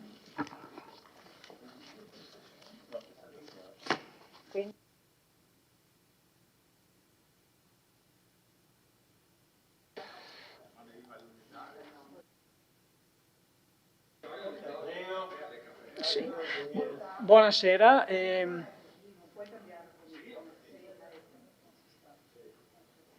No, allora magari mi ricollego subito magari alle due osservazioni, intanto che quella di spostare il COI dai vigili del fuoco, ma è un'osservazione corretta, però vorrei precisare che appunto il piano non è che il piano di protezione civile intercomunale sia il punto d'arrivo, è solo la base su cui poi continuare.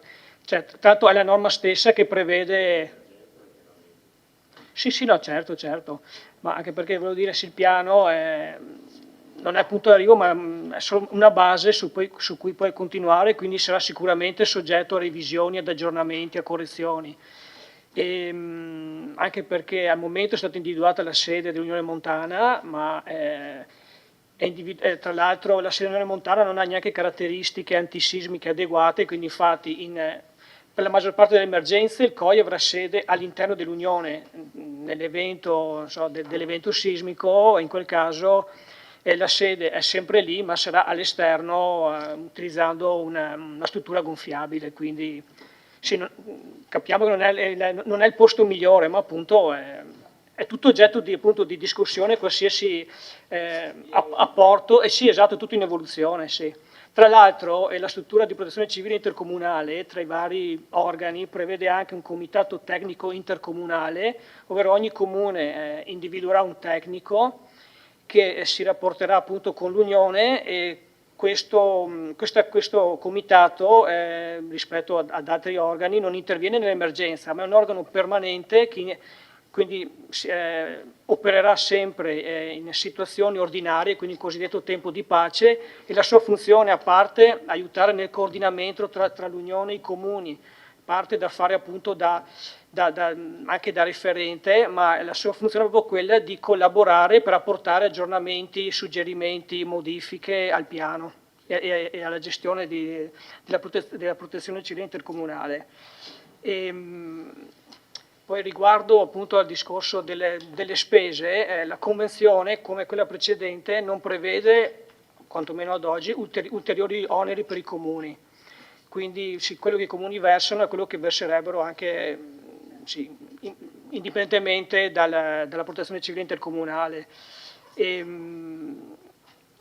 E fino adesso, per esempio, per la redazione del piano l'Unione si è avvalsa di un contributo regionale, e tra l'altro, come diceva prima il comandante, molte modifiche apportate alla Convenzione erano modifiche per adeguare la Convenzione alla normativa sopraggiunta dal 2021, e anche appunto per adeguarsi alle richieste della Regione, perché appunto per poter poi accedere a contributi bisognava adeguarsi in una certa maniera, e soprattutto per accedere a questi contributi regionali i comuni devono associarsi, appunto, quindi unirsi in unione. Adesso, quindi, tralasciando la...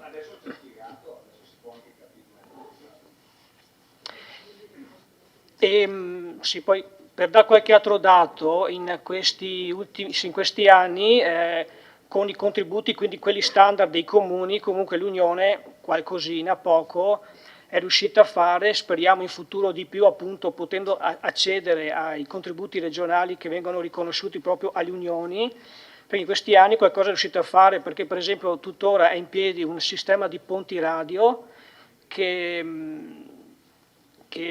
vengono utilizzati dalla protezione civile. Poi il comandante conosce meglio di me forse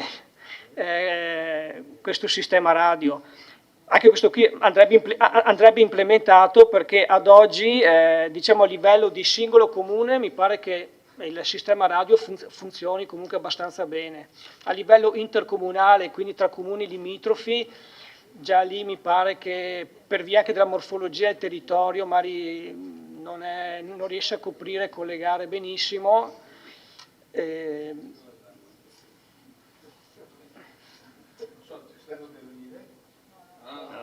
No, nel senso no.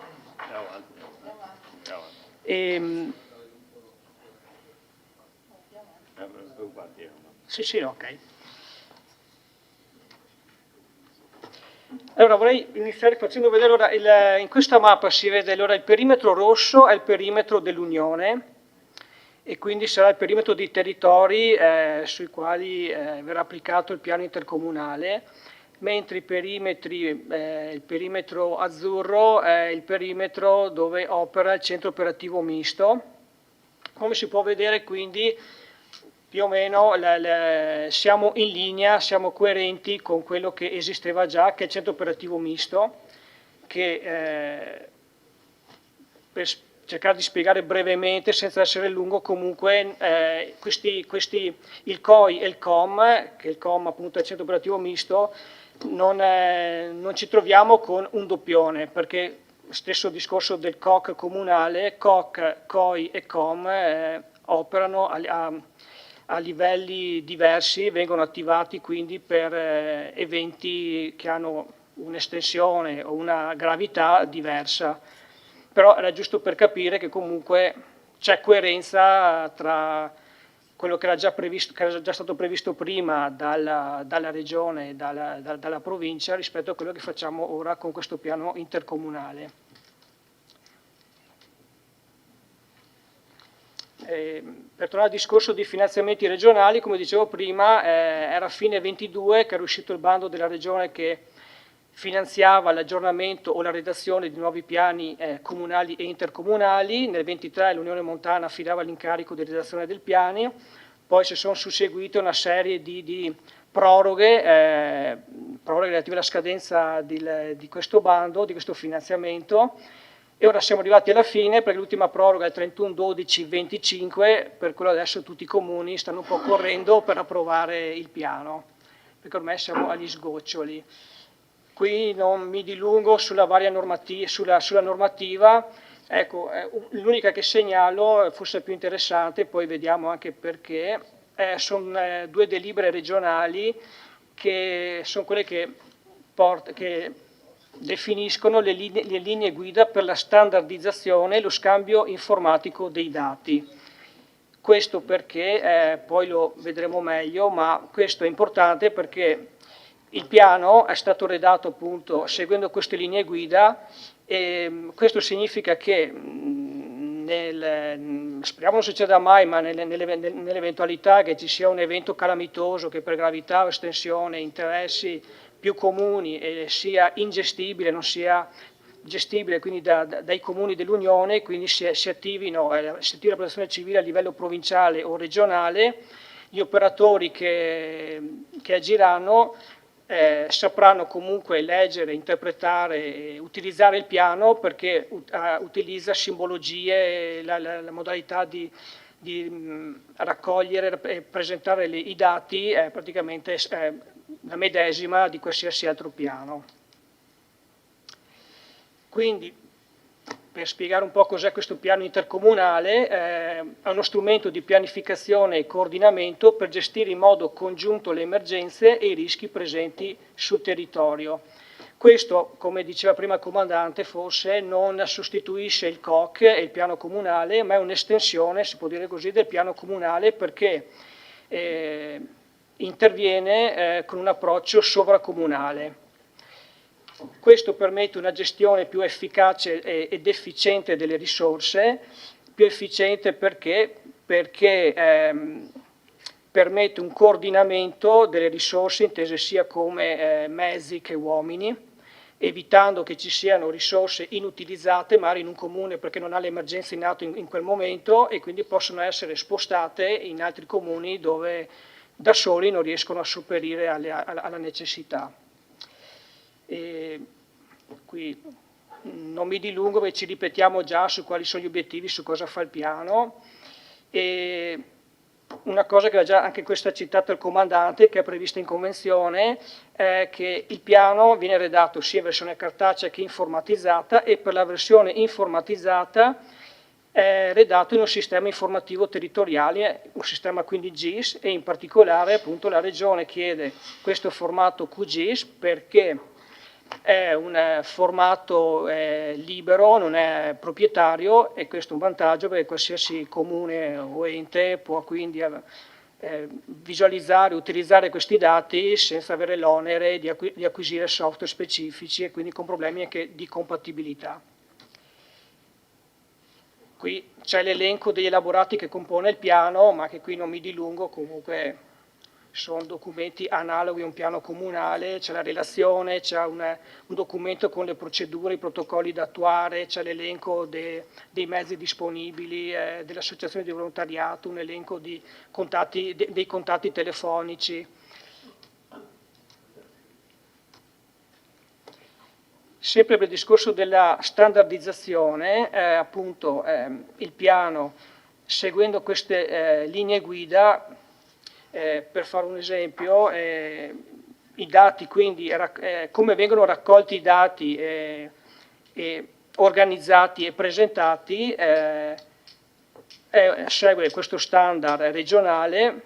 Qui è un estratto appunto del sistema informativo territoriale, quindi simbologia e metodo di organizzazione dei dati, segue questo standard cosiddetto Release 2011. E quindi, come dicevo prima, qualsiasi operatore lo prende in mano, riesce, anche senza averlo studiato prima, conoscerlo prima, in tempo abbastanza rapido, capire e trovare i dati di cui ha bisogno.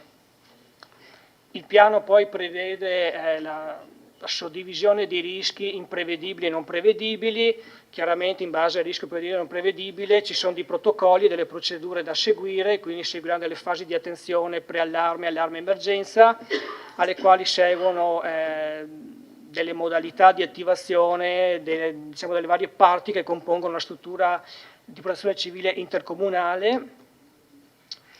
Per riassumere un po' quali sono i compiti di questa funzione di protezione civile intercomunale, è la pianificazione e aggiornamento, ovvero appunto lo sviluppo del piano intercomunale e successivamente la verifica periodica della sua adeguatezza e l'aggiornamento, la definizione dei modelli di intervento e il censimento delle risorse e della modalità di utilizzazione delle risorse, il coordinamento istituzionale sia con gli enti locali, intesi come i vari comuni che fanno parte dell'Unione, ma anche con gli enti sovraordinati, quindi le province, le regioni, le associazioni di volontariato. E per la gestione invece operativa, quindi per la parte la gestione dell'emergenza, equivalentemente al comune quando viene attivato il COC, a livello intercomunale verrà attivato il COI, ma poi vedremo la composizione del COI. Altri compiti sono la formazione dei volontari e l'acquisizione di risorse necessarie per gestire le emergenze, perché ad oggi il piano ha il censimento di tutti i mezzi a disposizione delle varie associazioni di volontariato, ma in futuro appunto si spera, potendo accedere a finanziamenti regionali grazie appunto all'unione dei comuni e a questo piano, c'è la speranza appunto di poter anche acquisire nuovi mezzi poi da poter assegnare alle varie associazioni. Infine organizzare le esercitazioni per poter verificare l'adeguatezza del piano, dei protocolli, delle procedure. La struttura di protezione civile dell'Unione è composta da questi organi. C'è l'unità di crisi intercomunale che interviene nell'emergenza, la conferenza dei sindaci, c'è il responsabile di protezione civile e il comitato tecnico intercomunale. L'unità di crisi è un organo politico, istituzionale e tecnico, ha questi tre diciamo, copre questi tre aspetti perché è composto i suoi membri sono il Presidente dell'Unione, la Conferenza dei Sindaci e il responsabile intercomunale. I compiti sono quelli di dare un indirizzo strategico unitario e quindi coordinato, verificare le risorse comuni disponibili e coordinare anche le richieste verso gli enti sovraordinati. Qui non mi dilungo tanto poi su ogni singolo aspetto e la conferenza di sindaci, ma qui, ecco, questi qui sono più uno strumento, ecco, di coordinamento invece politico e istituzionale tra i comuni, definiscono le priorità condivise, le istanze comuni da presentare agli enti sovraordinati, così brevemente sintetizzo, do qualche spunto. Il responsabile invece intercomunale, le sue funzioni principali sono quelle del coordinamento operativo delle attività intercomunali, quindi operativo inteso anche appunto nella fase di emergenza, di supervisionare la fase di previsione, prevenzione di rischi e pianificazione, la gestione operativa dell'emergenza e in particolare avendo su di sé la responsabilità diretta delle funzioni di supporto, le F1, le F5, le F15, per capirsi sono le funzioni di pianificazione, la funzione di materiali e mezzi, la funzione amministrativa, e la funzione F4 che è quella di volontariato, che in raccordo, ecco, con il coordinamento delle associazioni di volontariato è quella che gestisce poi le attivazioni delle varie associazioni di volontariato. Ecco, il Comitato Tecnico Intercomunale ho già, mi pare, accennato prima, ho già detto che è un organo permanente quindi c'è sempre in tempo di pace, e la sua funzione, a parte essere quella da fare da referente con i vari comuni, ma come dicevo prima, collabora per la fase di pianificazione, formula le sue proposte tecniche di miglioramento e aggiornamento del piano.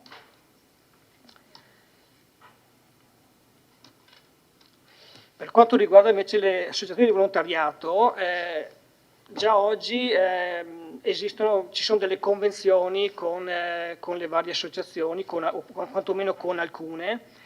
E una volta approvato il piano, in futuro andranno un po' riviste tutte le convenzioni e perfezionate, e anche appunto per essere adeguate al piano e soprattutto alla funzione principale di questo piano, che è quello di coordinare le attività di protezione civile, perché con queste convenzioni, che saranno da definire, ma l'idea è quella che le varie associazioni di volontariato, convenzionandosi, garantiscano un numero minimo di persone e mezzi a disposizione del COI e quindi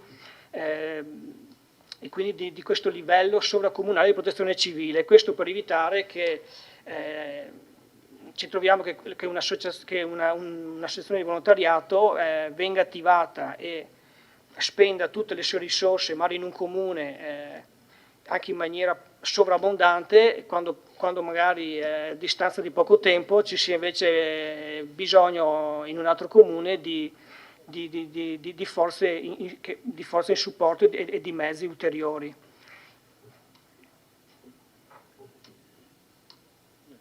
Sì, qui non mi dilungo su tutti i dettagli tecnici, ecco, una cosa che magari volevo dire era appunto questo, quindi per un po' sintetizzare, semplificare, per far capire cosa fa il COI rispetto al COC.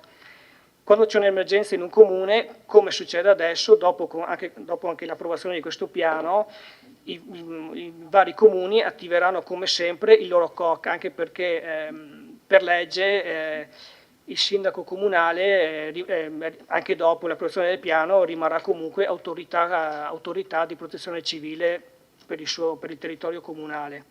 Di conseguenza ogni comune opererà come sempre con il proprio COC.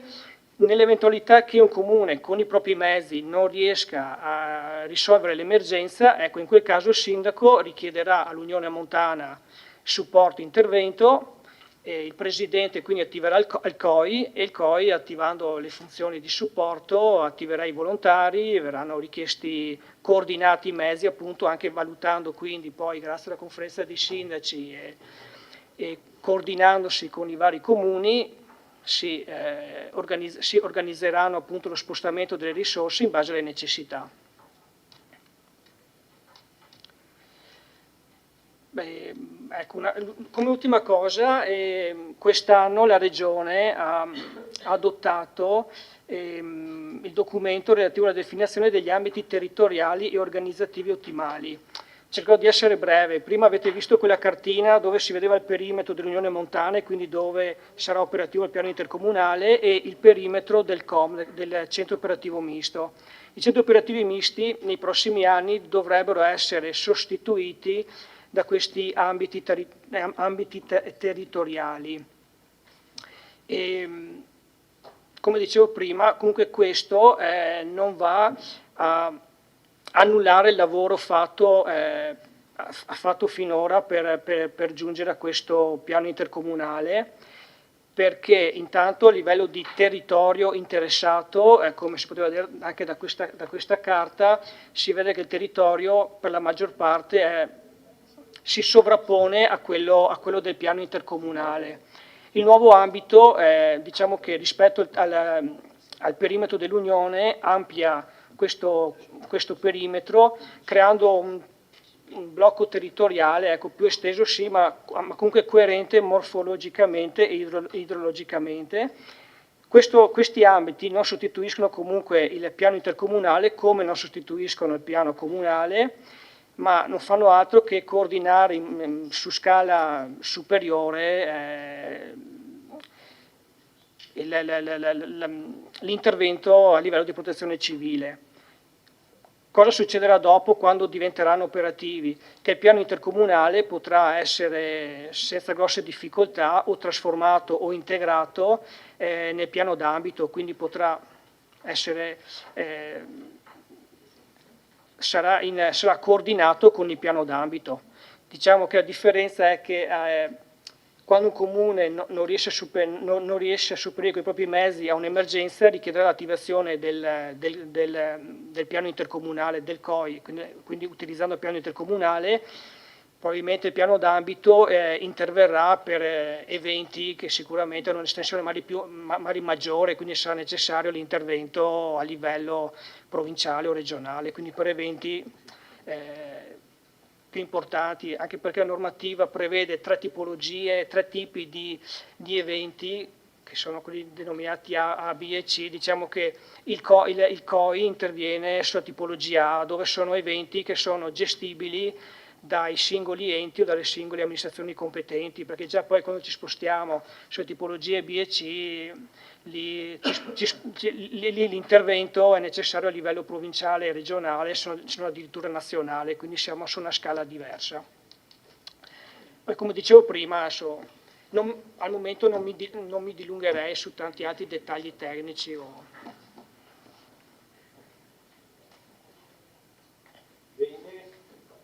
Ringraziamo l'ingegner Grando per l'esauriente esposizione. Ho visto che nel frattempo ci ha raggiunto il presidente della comunità montana, dottor Fregonese, se vuole accomodare. Sì, volevo innanzitutto do il ben arrivato al presidente dell'Unione Montana, nonché sindaco di Valdobbiadene Luciano Fregonese, e approfitto per ringraziare del lavoro che sta facendo il presidente Fregonese e tutta la giunta dell'Unione Montana. Ricordo che la giunta è formata dai sindaci del comune di Vittorio Veneto, quindi la sottoscritta, Cappella Maggiore, Cordignano e Revine Lago. Vero? Ecco, giusto.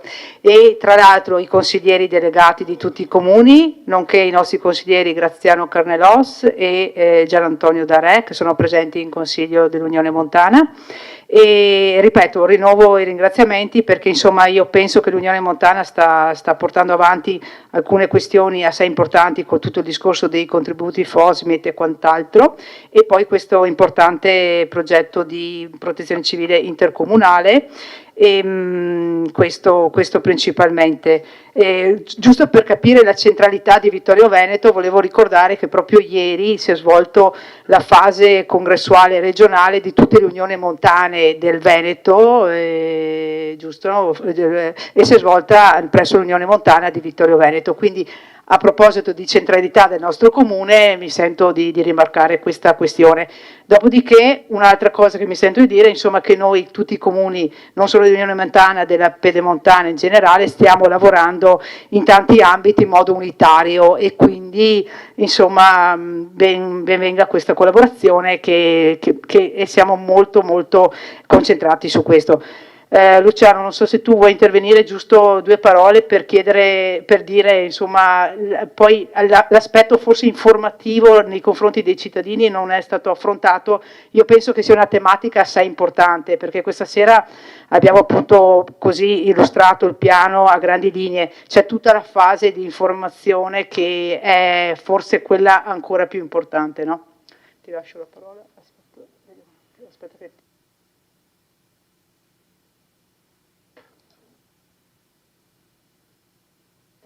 Eccoci. Buonasera, saluto sindaco, assessori, consiglieri comunali, grazie per avermi dato la possibilità di essere qui presente. Mi scuso per il ritardo col quale sono arrivato, ma l'ingegnere Omar Grando ha illustrato sicuramente molto bene il piano, poi se non ho capito male il dottor Camerin ha illustrato la convenzione. Sì. Ecco. E ringrazio entrambi e ringrazio anche l'architetto Madalosso perché la collaborazione con l'Unione Montana è fattiva. Ci tengo a dirlo anche in questa sede che l'Unione Montana, avendo pochi dipendenti diretti, diciamo una persona, si avvale attraverso convenzione di collaborazioni tecniche convenzione col Comune di Vittorio Veneto che sono fondamentali per il funzionamento dell'Unione Montana e l'auspicio è che nel tempo davvero si possa credere alle unioni montane. Ricordiamo tutti la gloriosa, scusatemi se dico addirittura gloriosa, Comunità Montana che per decenni ha avuto un ruolo fondamentale per lo sviluppo economico e sociale del nostro territorio, soprattutto montano, e quindi se davvero crediamo alle unioni dei comuni, è chiaro che possiamo avere tante belle intenzioni ma senza avere il capitale umano che porta avanti le idee e le volontà politiche e amministrative di un territorio, poco si può fare, ma diciamo si è sopperito in questi anni attraverso le convenzioni principalmente con professionisti che lavorano in Comune di Vittorio Veneto, quindi ci tenevo a ringraziare il Comune per questo, l'amministrazione comunale per questo. Non ho molto da aggiungere rispetto a quanto già detto dall'ingegnere Roma Grando, se non che come il sindaco accennava c'è anche un tempo di pace che è assolutamente importante nella pianificazione e nel mantenimento del piano, di tutte le procedure, delle esercitazioni delle associazioni di volontariato, tant'è che già nella convenzione che avete approvato, che avete approvato prima, una delle modifiche rispetto alla convenzione esistente approvata nel 2021 è proprio nell'oggetto che è definito dalla legge regionale del 2022, non è più una delega di funzione, non è più definita delega di funzione di protezione civile come funzione fondamentale, ma una delega di pianificazione di protezione civile e di coordinamento dei primi soccorsi. Questo fa già capire che quando parliamo di protezione civile parliamo di tempo di emergenza, che tutti capiamo cosa significa, ma il tempo di pace, che forse è meno conosciuto, in realtà è quello fondamentale proprio per l'attività che con l'approvazione del piano proposta questa sera darà il via diciamo, domani abbiamo l'ultimo consiglio comunale di 12 comuni a Follina e entro la fine del mese di dicembre avremo il Consiglio dell'Unione Montana che prenderà atto delle approvazioni di tutti i consigli comunali, dopodiché trasmetteremo alla Regione, che ha dato un contributo di 11.000 euro che copre l'80% circa del costo di elaborazione del piano intercomunale, e trasmetteremo alla Prefettura perché è competente per il COM, il centro operativo misto, e poi comunque per tutte le comunicazioni in caso di emergenza, e alla provincia che ha il compito di validare il piano di protezione civile intercomunale. Quindi al di là di questo aggiungo anche che con decreto del Presidente dell'Unione Montana, con il mio decreto sentita la conferenza dei sindaci, quindi sono state attribuite le funzioni F1, F4, F5, F15 previste nel piano intercomunale, oltre che la nomina, insomma, a responsabile intercomunale di protezione civile all'ingegnere Omar Grando, che quindi avrà quel ruolo fondamentale nel coordinare sia la fase di emergenza ma anche la fase di pianificazione e sviluppo del piano intercomunale in tempo di pace all'interno del comitato intercomunale, che è composto anche dai tecnici, dai responsabili comunali di protezione civile o comunque da coloro che si occupano dell'aggiornamento e della revisione del piano comunale di protezione civile di ciascuno dei 12 comuni. E ultima cosa molto importante è che questo piano intercomunale, che poi negli anni prossimi potrà anche svilupparsi, potrà incrementare le funzioni delegate, si basa oggi su quello che è stato da tutti riconosciuto il vero patrimonio che le nostre comunità già hanno, che è il patrimonio, diciamo, umano e professionale delle associazioni di volontariato di protezione civile. Attraverso questo piano intercomunale, in caso di attivazione del COI su richiesta del COC comunale, di fatto il responsabile intercomunale, confrontandosi con quelli che saranno individuati come coordinatori delle associazioni di volontariato, daranno la possibilità a tutte e 9 anche a tutte e 9 le associazioni, se necessario, di volontariato di protezione civile, di operare con i propri mezzi e interscambiare i mezzi su tutto il territorio comunale. Questo capiamo bene quanto sia importante per dare supporto nel caso in cui il COC comunale, soprattutto questo per i comuni più piccoli, non riesca ad affrontare l'emergenza, o perché di intensità troppo elevata o perché di durata straordinaria. In caso di emergenza, se l'attivazione del COC permette il rientro d'emergenza in qualche ora, in un paio di giorni, è sostenibile.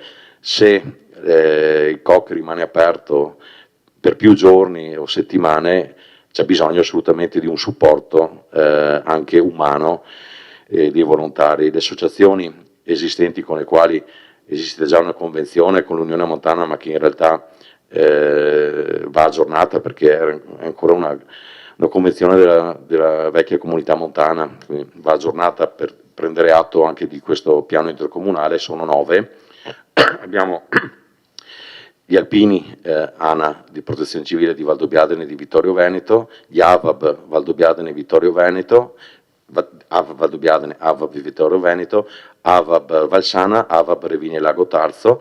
Poi abbiamo l'Associazione Radioamatori Italiani di Vittorio Veneto, che ha un ruolo molto importante nel mantenimento e poi nel potenziamento attraverso le risorse che i comuni all'interno dell'Unione Montana saranno in grado di attirare con quei finanziamenti di protezione civile per appunto la gestione e lo sviluppo del sistema di ponte radio, che è un altro elemento molto importante del nostro territorio. Non è così scontato che un territorio omogeneo come il nostro sia coperto da un unico sistema ponte radio. Poi abbiamo l'Associazione di Protezione Civile Pedemontana Est e la Prealpi Soccorso.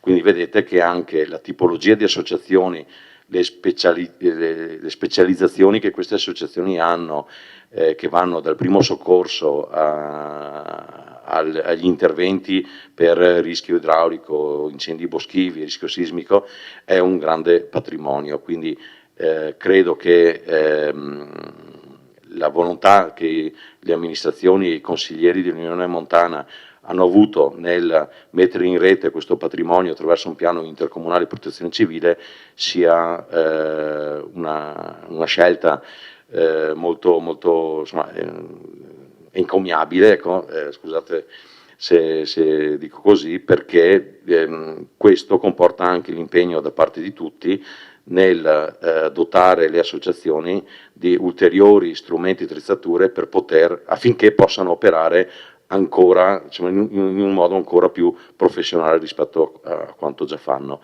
Quindi resto a disposizione ovviamente se ci sono domande. Grazie. Grazie Presidente Fregonese. Vedo che c'è una prenotazione della consigliera Bevilacqua. Brevissima, io volevo intanto ringraziare per questa esposizione, ma soprattutto perché da questa esposizione si è capito tutto il lavoro che c'è dietro, che è assolutamente importante. Quello che voglio sottolineare, la sindaca l'ha detto, ma che non sfugga, è che tutto questo, tutta questa struttura deve arrivare poi a valle rapidamente, no? Alla gente, quindi come dire, non lesinate sforzi nei limiti del possibile per arrivare ai bambini, per andare a parlare all'Università degli Anziani, qualunque. L'abitudine, nel mio posto di lavoro si insiste molto sull'abitudine a sapere cosa fare, no? In caso di emergenza, come qualcosa che viene veloce e automatica, quindi tutte quelle buone pratiche anche della nostra vita, che quel vaso di cristallo che pesa 1 tonnellata, no? Deve stare nel riquadro più basso, non in cima, perché questo può fare la differenza, che la libreria va fissata, no? Ognuno deve essere responsabile della propria sicurezza, parlo di terremoto, ma insomma così. Un'altra cosa, una piccolissima cosa, qualche anno, un paio di anni fa, è stata fatta la prova della soprintendenza in cattedrale, no?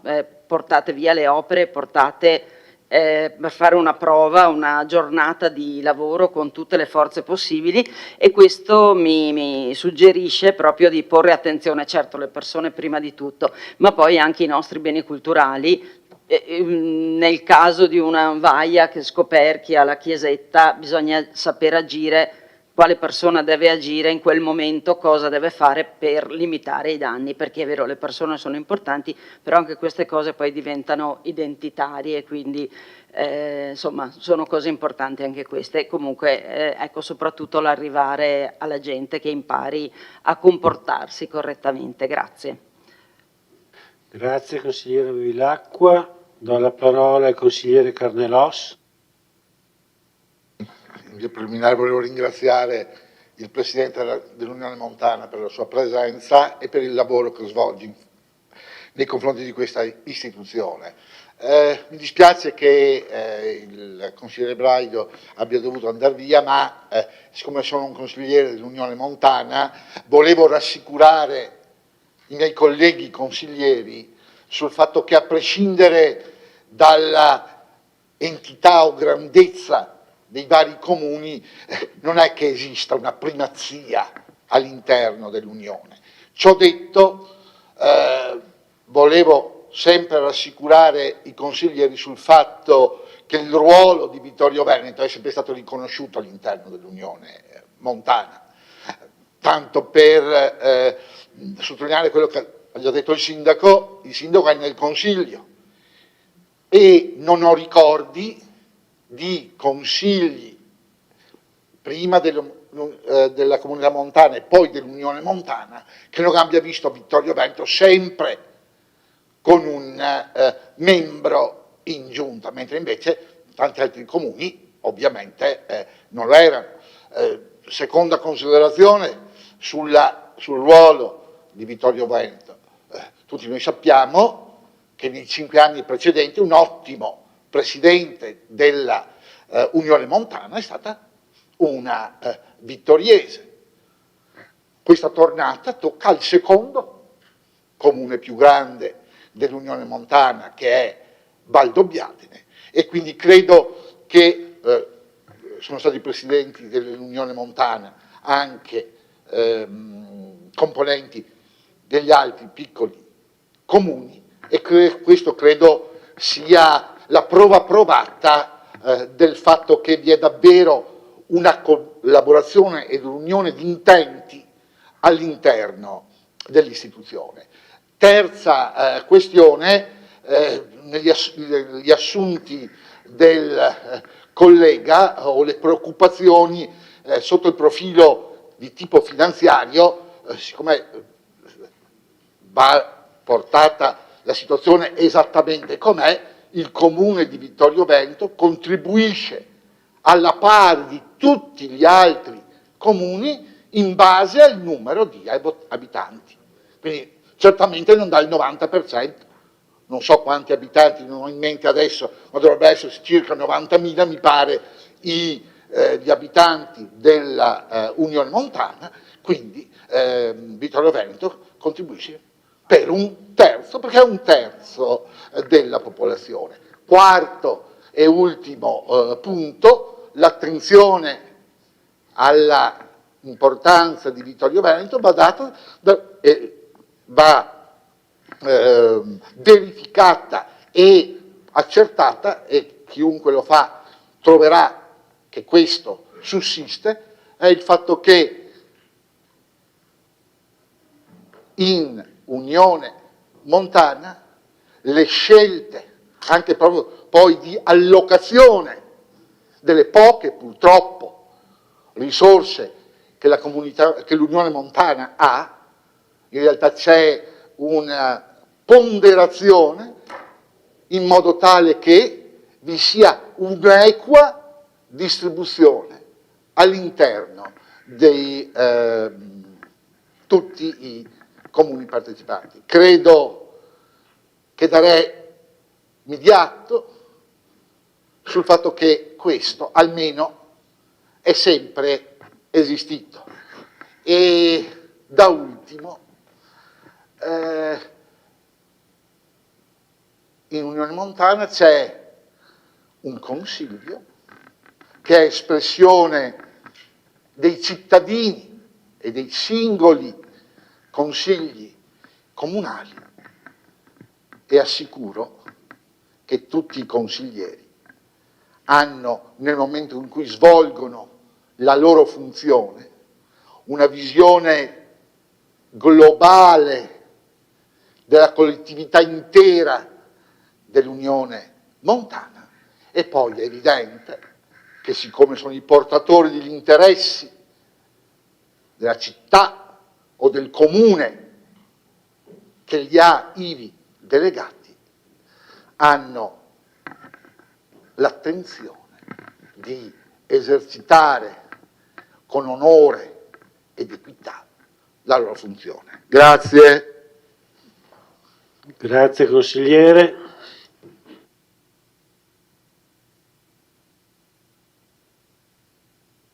Bene, mi sembra che abbiamo approfondito il punto, dibattuto nel modo adeguato, quindi se non ci sono altre richieste, se ci sono dichiarazioni di voto,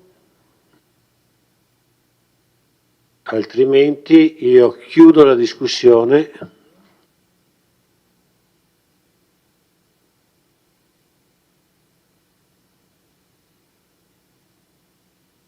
E apro la votazione.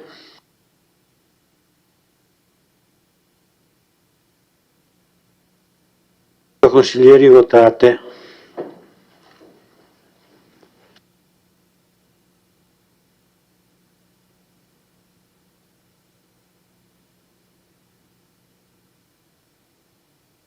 La delibera è approvata con 12 favorevoli.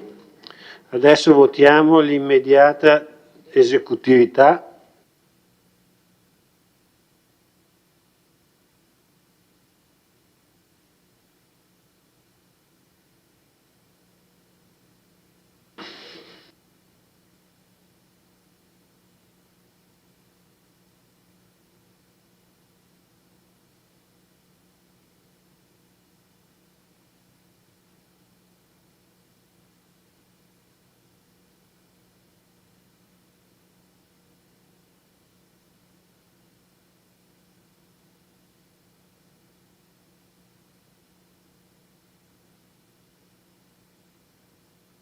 Riproviamo un attimo, chiudo la votazione e riproviamo.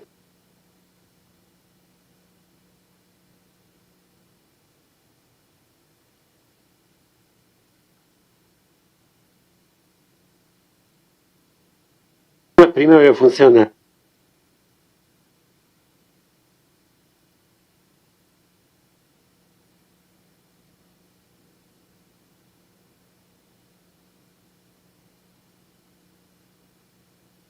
Perfetto, chiudo la votazione. Tutti favorevoli 12, chiudo il punto numero 5 e chiudo anche il Consiglio Comunale. Ringrazio tutti, arrivederci alla prossima.